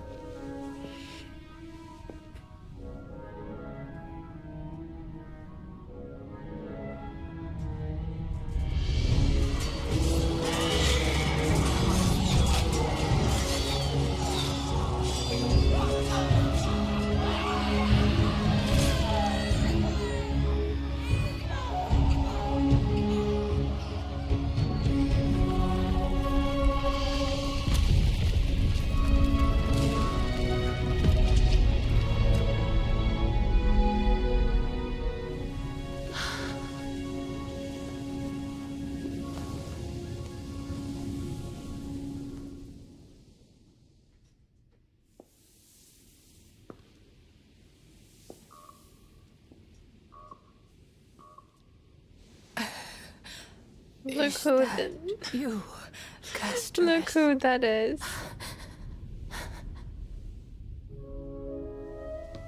All of them have gone, heeding death's summon, crossing into their domain. I must go too. I don't fear it, just I have some regrets. Watching people leave this world again and again. This scene makes me cry every time. For you. You must want to desperately embrace them before they go. I can't. These hands, they're too cold.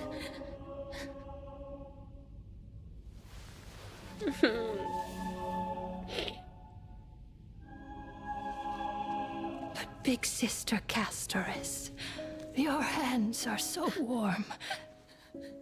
Just like anyone else's. So go on, don't hold back. Give me a warm hug.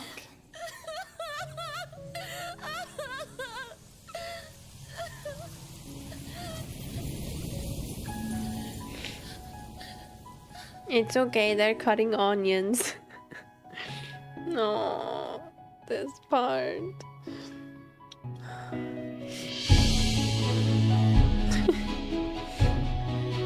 Oh my god.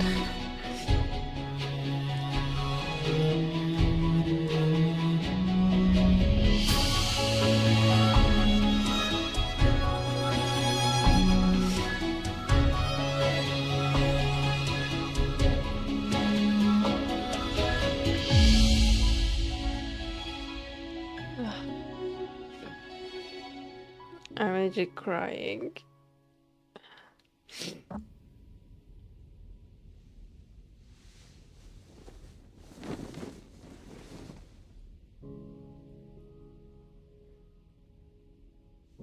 Can hands like these really be warm?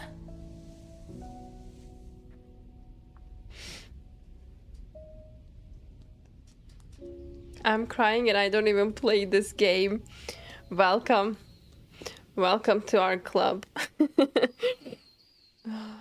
I mean, even if you don't play the game, this whole video, it just shoots you through your heart. Must have had many questions. Yeah. Thanks for hydrate.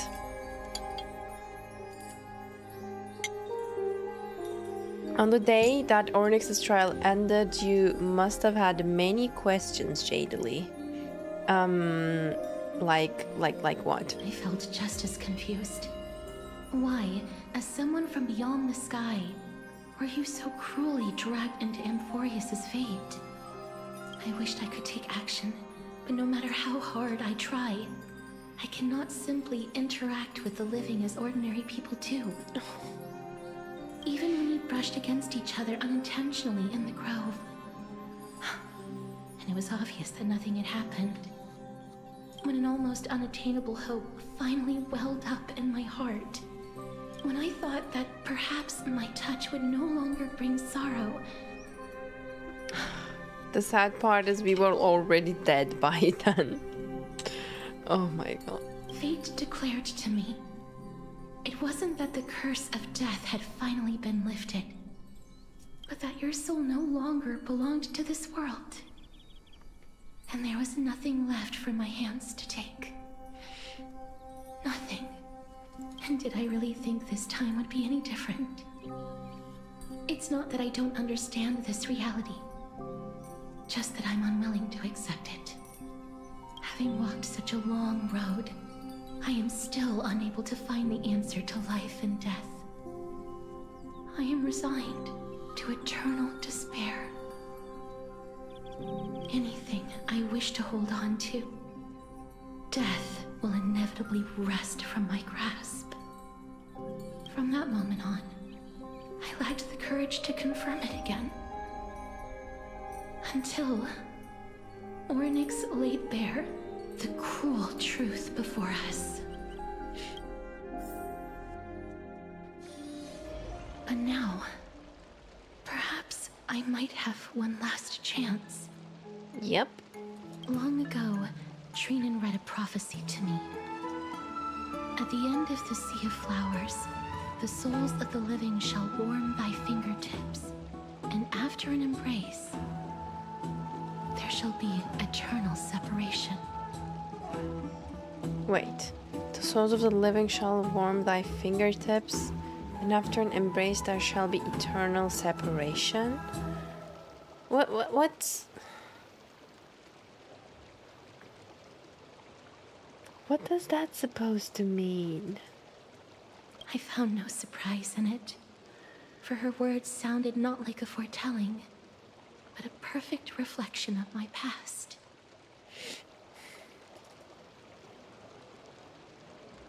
Of the past? Embraces in this world are born of reunions. Yet, my touch speaks only of farewells.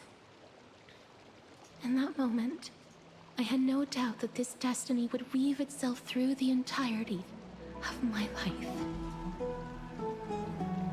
And yet, things have taken a turn for the better. Now that I can finally have an audience with Thanatos, perhaps I can rewrite the meaning of that fated prophecy. I have no reason not to give it my all. For your sake, and for my own. Thank you for telling me your thoughts. Should I pretend I didn't hear any of that? No. With that, I won't have any regrets. Castrius talks to you about the gifts she gave to the other Chrysos heirs, and before you know it, she arrives at your gift. Let's put that aside for the moment. We've arrived. I want to retrieve a small gift I specially prepared for you. I'm excited. I made it myself, like the trinket I gave Lady Trian. I want to leave something for everyone, if possible. Oh, she's so sweet. The journey to seek an audience with the Death Titan cannot be an easy one. I want to make full use of every moment I have before we depart, so that I don't have any regrets. Why does this feel like a farewell? Girl, you are... Okay. Is the brooch with my face on it? That sounds kind of ominous. No, it isn't. You'll know when you see it. Okay. Look, it's right there. Nothing? Huh? What if CIPHER stole it? Where did it go? You know, we are supposed to meet CIPHER. What's going on? Looks like someone left something behind. I hope the gift wasn't expensive. Did you get into trouble with some phantom thieves? There's something they left behind? This is a... Oh my god, I was right. She definitely... Oh no! CIPHER, how dare you! The coin of Zagreus and a slate. The debut of our cat thief cipher. Jade, I gotta go to sleep. I had a wonderful time in the stream. I already can't wait for the next stream. Bye. Thank you so much. I appreciate it. By the way, again, I'm really happy that you had great questions, but I agree with Lammy. I would be more than happy to answer them on the next stream. Take care until next time. Bye bye. See ya. Now, back to our little cat thief. So it's her. I knew it. Holy moly, a kitty thief? No doubt about it. This is her favorite symbol. It's Lady CIPHER, the demigod of Zagreus whom Lady Aglaia had spoken of. She's a master thief who's left legendary tales all over Amphoreus. So many years have passed, yet she's still announcing herself in such a crass manner. She is pissed. Let's just do as the slate says and look for Lady CIPHER. I want my gift. Dear Princess Homebody, letter from the Phantom Thief CIPHER. Walking through the busy garden, I discovered the remarkable gifts crafted by Princess Homebody. Homebody. They are truly splendid, and I am most impressed. I'm also taken with your charming presents prepared for fellow Crisis heirs. In your art parlor, I observed the beautiful felt dolls, the beige and lavender striped tapestry, the classic Aedonian tripod table in the left parlor, and jewelry and exquisite art pieces meant as gifts. Okay, what do you want? Oh my god, this is too long. This time I've claimed only this modest gift. What is it? I fear it would attract tasteless little thieves, so I shall safeguard it for now. Naturally, I've left appropriate payment, a single coin. That's the appropriate payment? If the price displeases you, feel free to negotiate its return. Though should that happen, I won't be satisfied with merely one coin. Should you wish to fight me, visit the Marmaril Market. There lies a golden short spear I've left. You know what to do. It shall guide you to me. Sincerely, Kitty Phantom Thief. Alright, we have to find the golden short spear to find CIPHER. I want my gift back. And I'm 100% serious about this. So it's time to teach... It's right there. It's time to teach CIPHER a lesson, I feel like. Oh, we already found it? Oh, I'm on your tail, CIPHER. I'm on your tail. I will make Bubbles attack you. What's this? This is a trick she left for us. Clearly, Kitty Phantom Thief wants to play a little game with you. 2 short spears, 1 correct and 1 wrong. How am I supposed to know which one is correct and which one is wrong? Let me check the hint on the scroll. 2 golden short spears. Only the golden short spear engraved with the truth can lead you to the Kitty Phantom Thief. Inspect the left golden. The left spear is engraved with the words, "Don't be fooled, the right spear is engraved with lies." Okay, so the left one says the right spear is lying. The right spear is engraved with the words, "Trust me, Grey Mystery, both spears are engraved with the truth."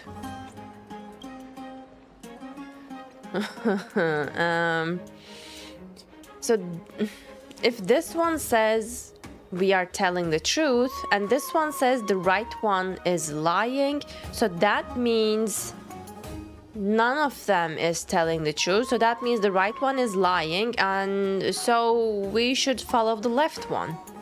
The words on the scroll should be true. Let's go with the left. She's incorrigible. I believe I'm right. Bam. Oh wait, did I just... Yeah, I broke something that I fixed. All right, let's go. We must pursue her. I just saw a butterfly. Uh-huh. Where is it? Wait. Wow. You almost smashed Bubbles? No way.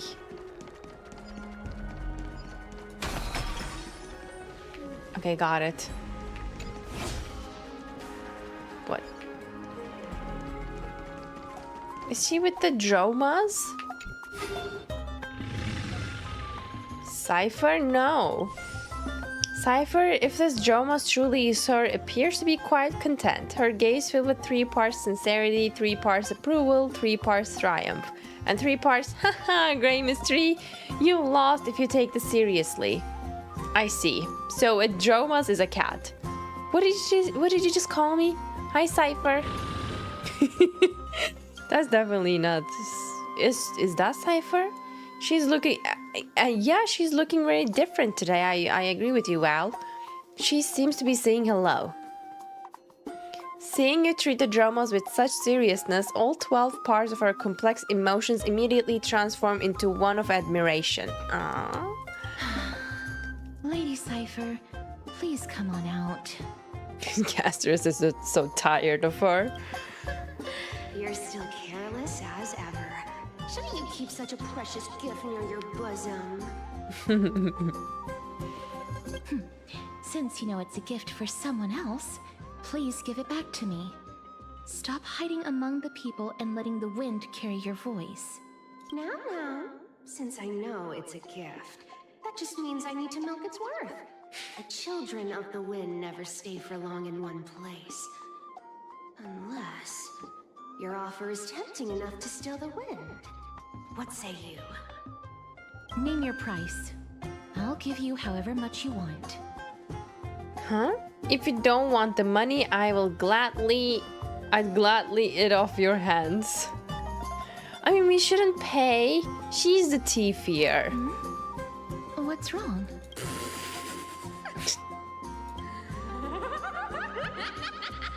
No wonder they call you Princess Homebody. Why don't you two come over to my place? It'll make a better venue for proper business discussions. You can find where I live through the winds I've sown. Right. Piece of cake. I can do that even if I can only sense your soul.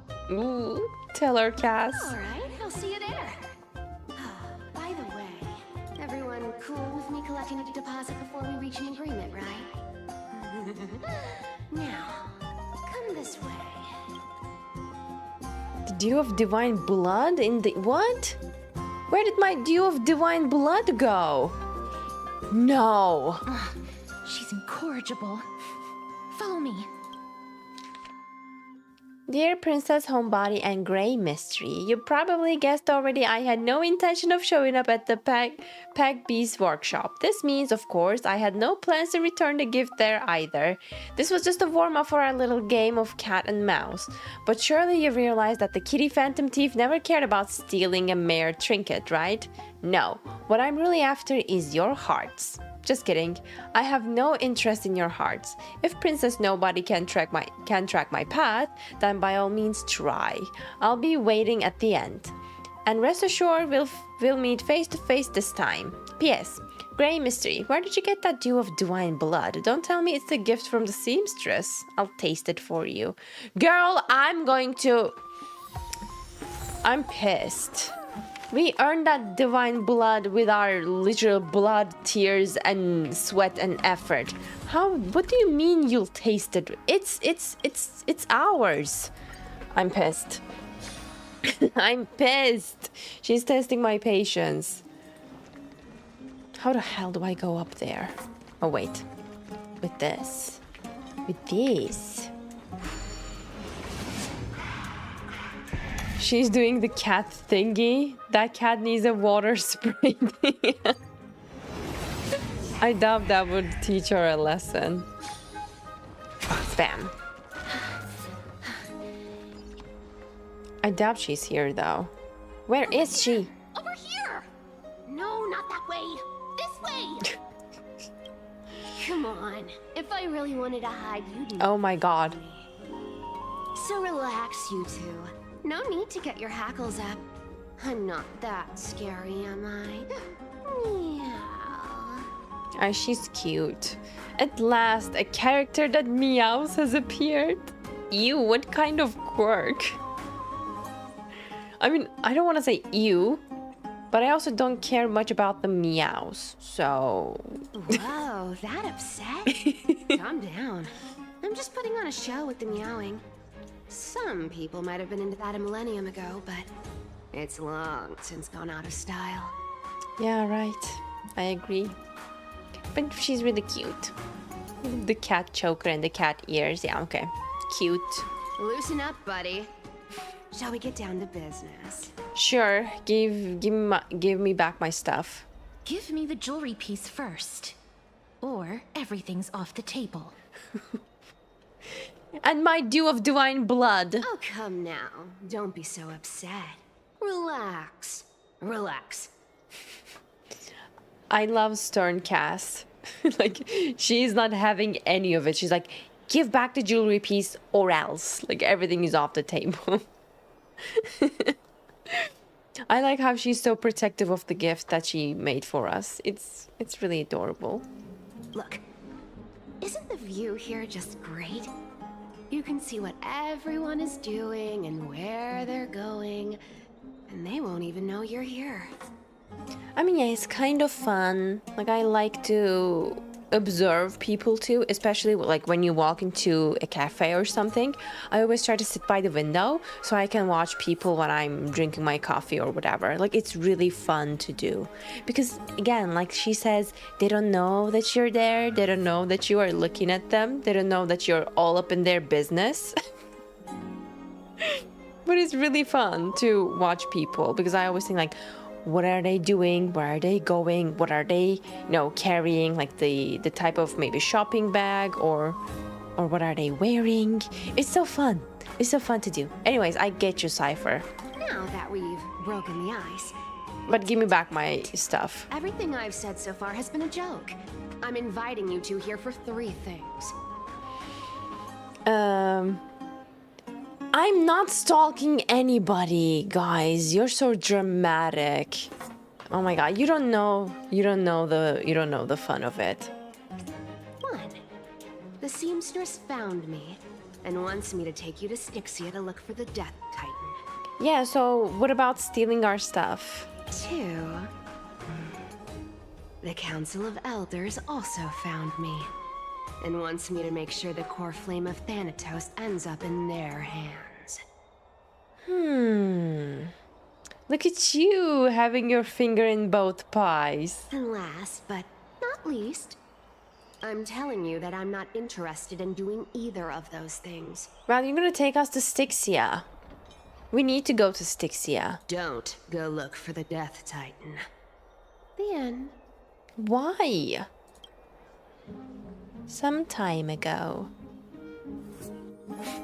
Wow. This is some high quality stuff. Wait, is this the gift that Castrus prepared for us? That's nice. So Cypher, I'll be taking that back. She's really cute though. I like her nails so much. And eyes and the overall outfit. And this room is full of it. Oh wait, it's not our gift. How much are these worth, Did you get all this through that Aranova gimmick? Some of it is family fortune, while the rest came from my business as a dressmaster. Wait, what is Aglaia doing here? Chase work to your shady dealings. This is Aglaia's stuff? Oh my god. Aglaia must be rich. I mean, I read her story in the book and wow, her shop is the most popular dress shop in all over Amphoreus. So yeah, I shouldn't be surprised that she is this wealthy. The girl works and earns it. Wow. I should have busted down your door instead of going around like a thief. Well, spill. Why are you giving me so much money? Payment for doing work. You're worth this much. Ooh. Did you forget my stance to all this? I thought I made myself very clear. You wish to run away. Run away from your responsibilities, from the prophecy. and from your destiny. You shall walk with greed and die over petty change. Is this CIPHER's part of prophecy? That's horrible. By the way, run away from your responsibilities, from the prophecy, and from your destiny. Yeah, she's relatable. But this part? Dying over petty change? That's just awful. I understand this prophecy weighs on you immensely. That is why I mean, never naturally, the demigod of trickery for running away. But I need you right now, so don't turn me down. You know, maybe the gods got your tongue with their golden threads, Aglaya. I'm not hearing any sincerity in your words. Ooh. Give me a reason why you're bowing your noble head to me. We lost Trian. Oh. How is she gonna take the news? The divine power of passages is running out. I need another demigod to escort Castoris and help her fulfill her lifelong wish. Oh, I get it now. You're sending Castoris to her death. And you want me to die with her. What? This is Castoris' own request. I have never seen her so determined. She brought this up herself? You're not pulling my leg. She's also made up her mind to leave her confused past behind. As will you, CIPHER, when you finally make up your mind. Don't be so sure. Time is hard in the likes of you and I. But Castoris remains pure as driven snow. She can always turn back before the end, you know? Maybe she'll remember Trian's sacrifice. Maybe she'll remember the countless martyred Chrysos heirs. Maybe she'll remember you, with your one foot in the grave. I ain't as optimistic as you about what she'll want to do. Tell you what, why don't I take this room of treasures as a security deposit, and we make a bet. Room of treasures? She's really greedy. So the prophecy holds 50% of the truth. Dying over petty change, though. Bad. Go on. I bet she'll change her mind and turn back. Now, if I lose, She's not gonna turn back. What do you want me to do? Return this deposit to you, plus giving you another room full of treasures.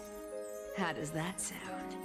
You sound like you have all the confidence in the world. In that case, let's make a pact with those conditions.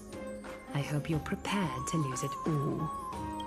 In conclusion, I want to win. So I hope you two can give up on going to Styxia. Nah, I'll she give won't. all the treasures in that room to you. And you can split it between yourselves, however you want. What do you think? Tempting, right? I'm almost dead. What use do I have for money? True. The currency I use isn't the same as the one in Amphoreus. Maybe I should consider it. No, the first one makes the most sense. I decline. If we don't find the Death Titan, his soul will... She declines all of those treasures because she wants to save us. And also, like, her lifelong desire. Oh? I can't go into the details, but we have to go to Styxia. I really don't get how. Princess, homebuddy, you keep talking about needing to find Thanatos, about getting rid of your curse, and you don't care about anything else. But did you ever live for your own pleasure? Even for just one day? What are you trying to say?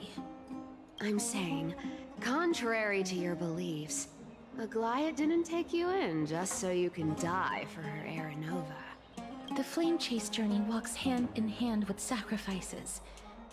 Isn't that why you're always running away from Lady Aglaya? Fine. Never mind. We all have our own problems. I ain't gonna say anything anymore. It's not like I was gonna honor that bet anyway. No. You have to stand behind your word, though. But listen to me. Styxia is no tourist destination. Sure, the treasures buried in there are 10, no, 50 times richer than Aglaya's vault. We don't really care about the treasures, though. Yet, I've never been there. And I never plan to. Because even a demigod can't be sure they can walk out of that place alive.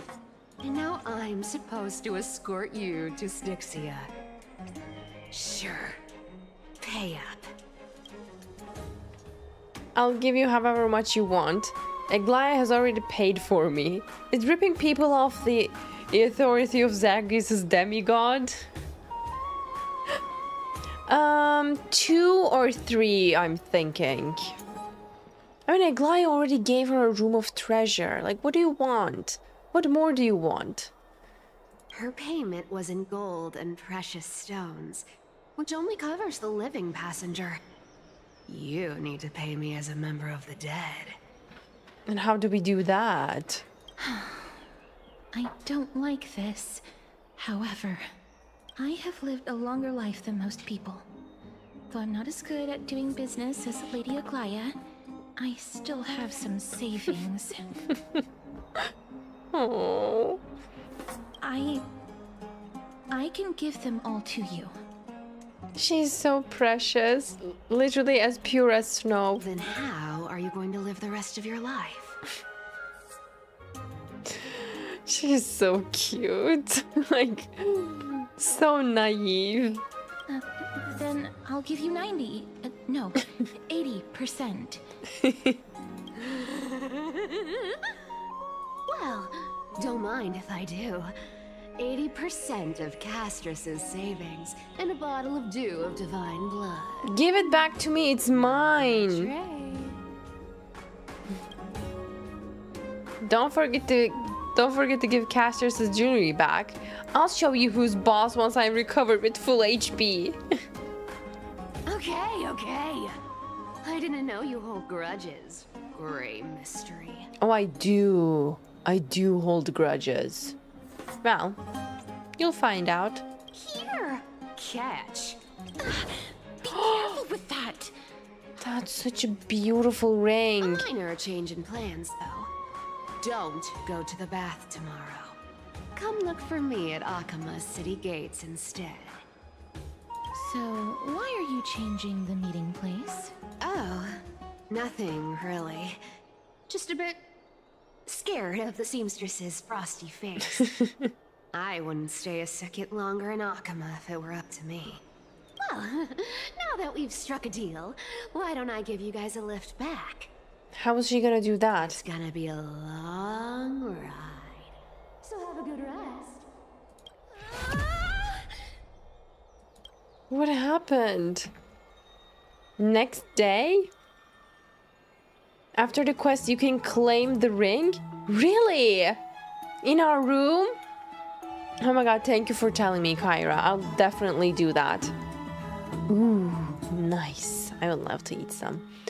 Where am I? Is this my room? How did I get back here? This is a coin? It was CIPHER? And she even tucked me in? No, wait, that's cute. Never mind, it's getting late. I'd better get going. Gray mystery. These formal addresses at the start of letters are such a hassle. And you already read 3 useless Phantom Thief letters. True. I've left Princess Homebody's gift here. Take good care of it. Remember, skip the boss and come straight to Akama City Gate to find me. You know I have no patience. Come late and I'll leave without you. Clear? Yes, I'm the one who tucked you in. You're welcome. Sincerely, Kitty Phantom Thief. Alright, leave Akama and meet with CIPHER. Dun, dun, dun, dun, dun. There's no other way to go. Okay, fine. Let's go. Hello, Dimi. Hello, Sephiroth. Welcome. Welcome, guys. Thank you for joining. How are you? Bam. Bam. I'm gonna run all the way to... The gift is right there. Oh my god. No.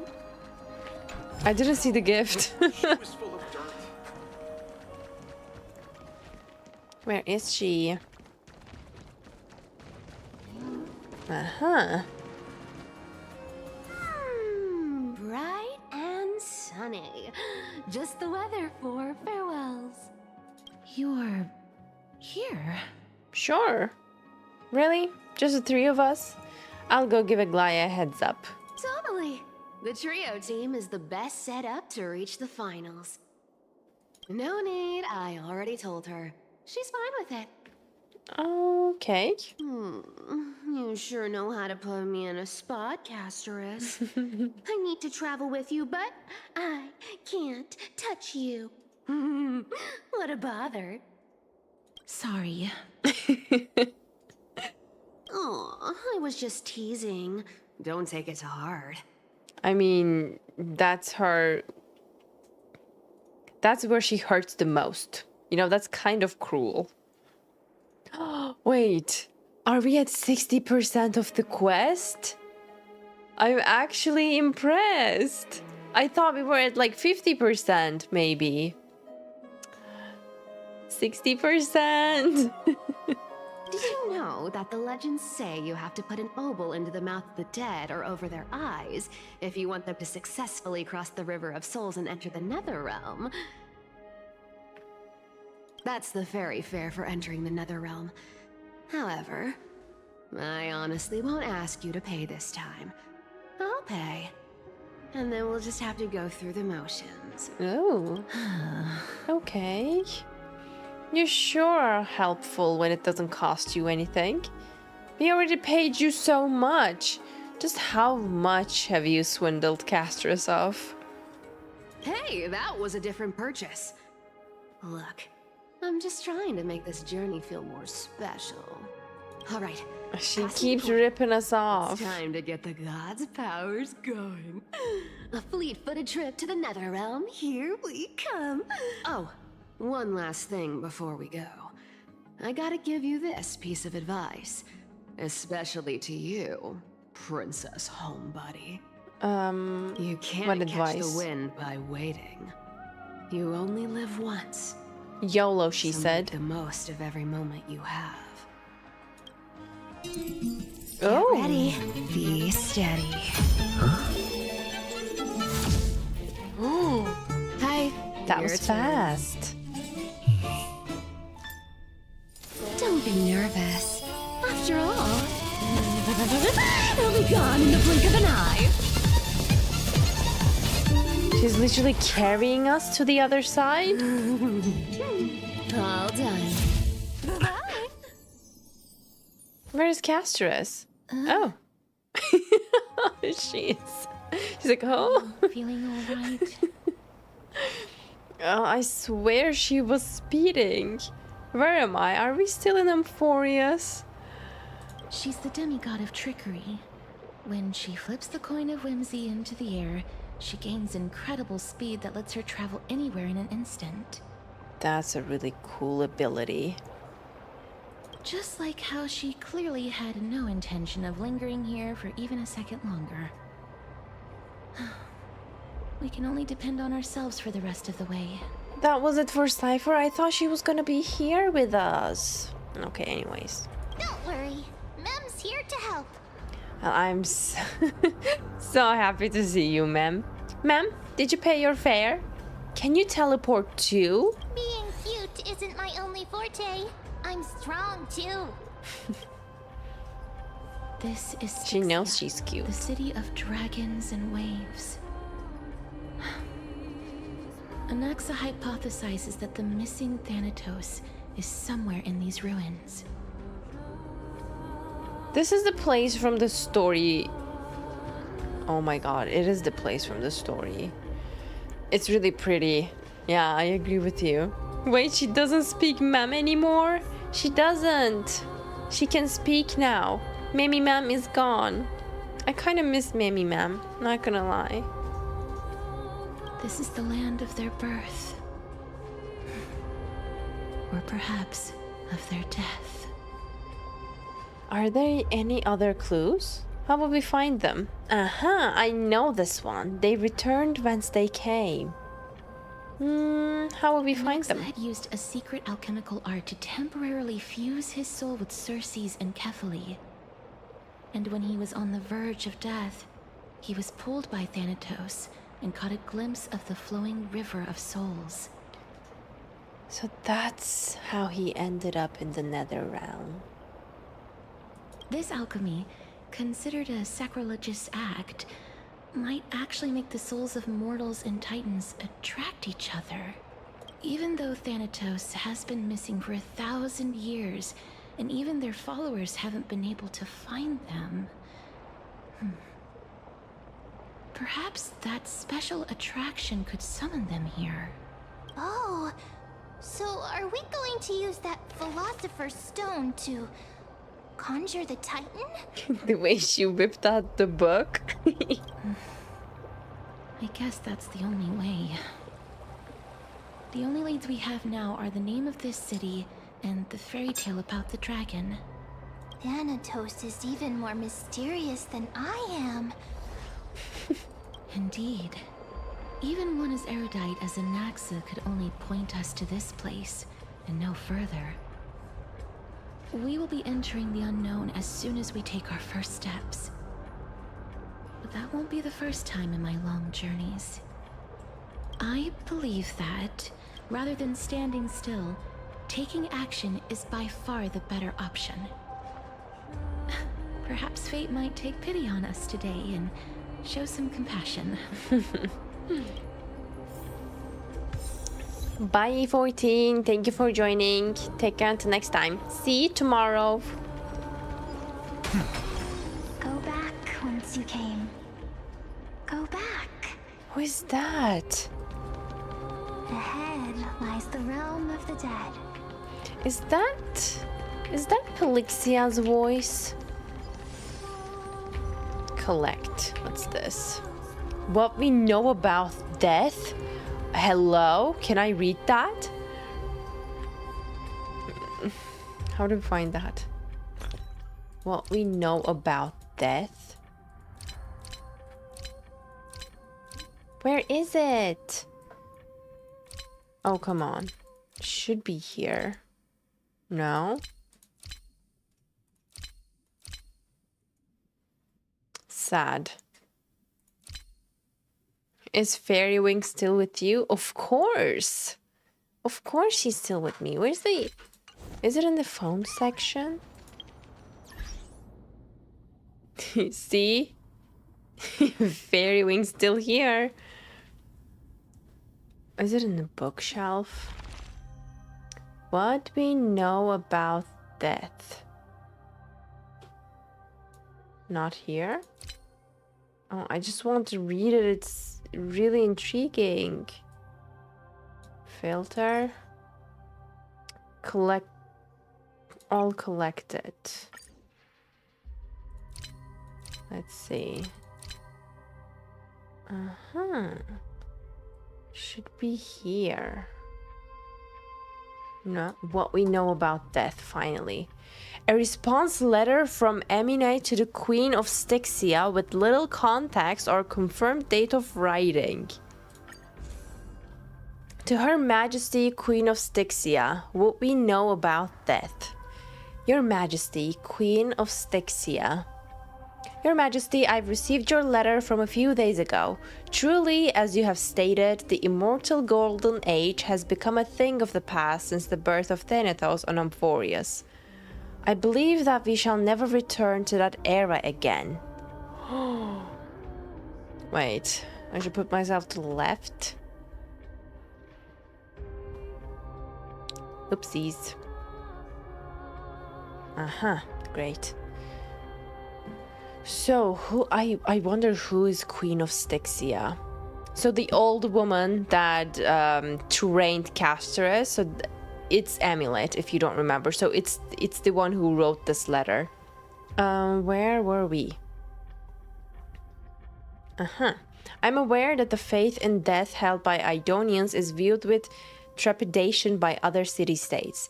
This is not difficult to comprehend, for the aversion to death may stem from a deeper logic inherent to life itself. In your letter, you expressed a desire to understand death, and sought my thoughts on the torment of immortality. By the way, I believe immortality is a form of torment too. I'm truly humbled by your request. I'm aware that immortals and mortals perceive the world very differently, and I am uncertain if any counsel I can offer is worthy of one of who has witnessed all the ages. But since you seek an answer, then an answer I will attempt to produce, with my reflections on the topic. In essence, I would summarize as thus. It is because all things must end one day that all things gain meaning.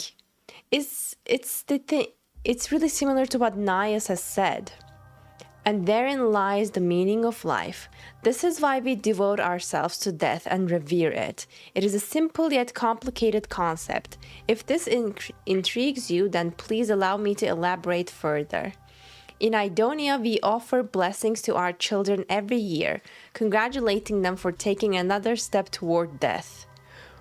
That's, oh my god. But isn't that like a birthday in a sense? Wait, now my whole perspective on birthdays have shifted. Oh my god. We hold various ceremonies and holidays, such as their coming-of-age rites, to commemorate every special and pivotal moment in life, for we know that what has passed may never manifest again in our fleeting existence.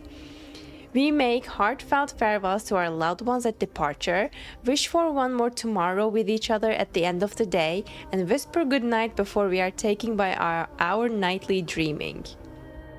We grieve our losses and consequently rejoice in our gains. We learn how to cherish things this way, and from this cherish comes bliss, even if this bliss is fleeting for immortals. Yes, this may sound absurd, but it is true nonetheless. It is death that brings us joy.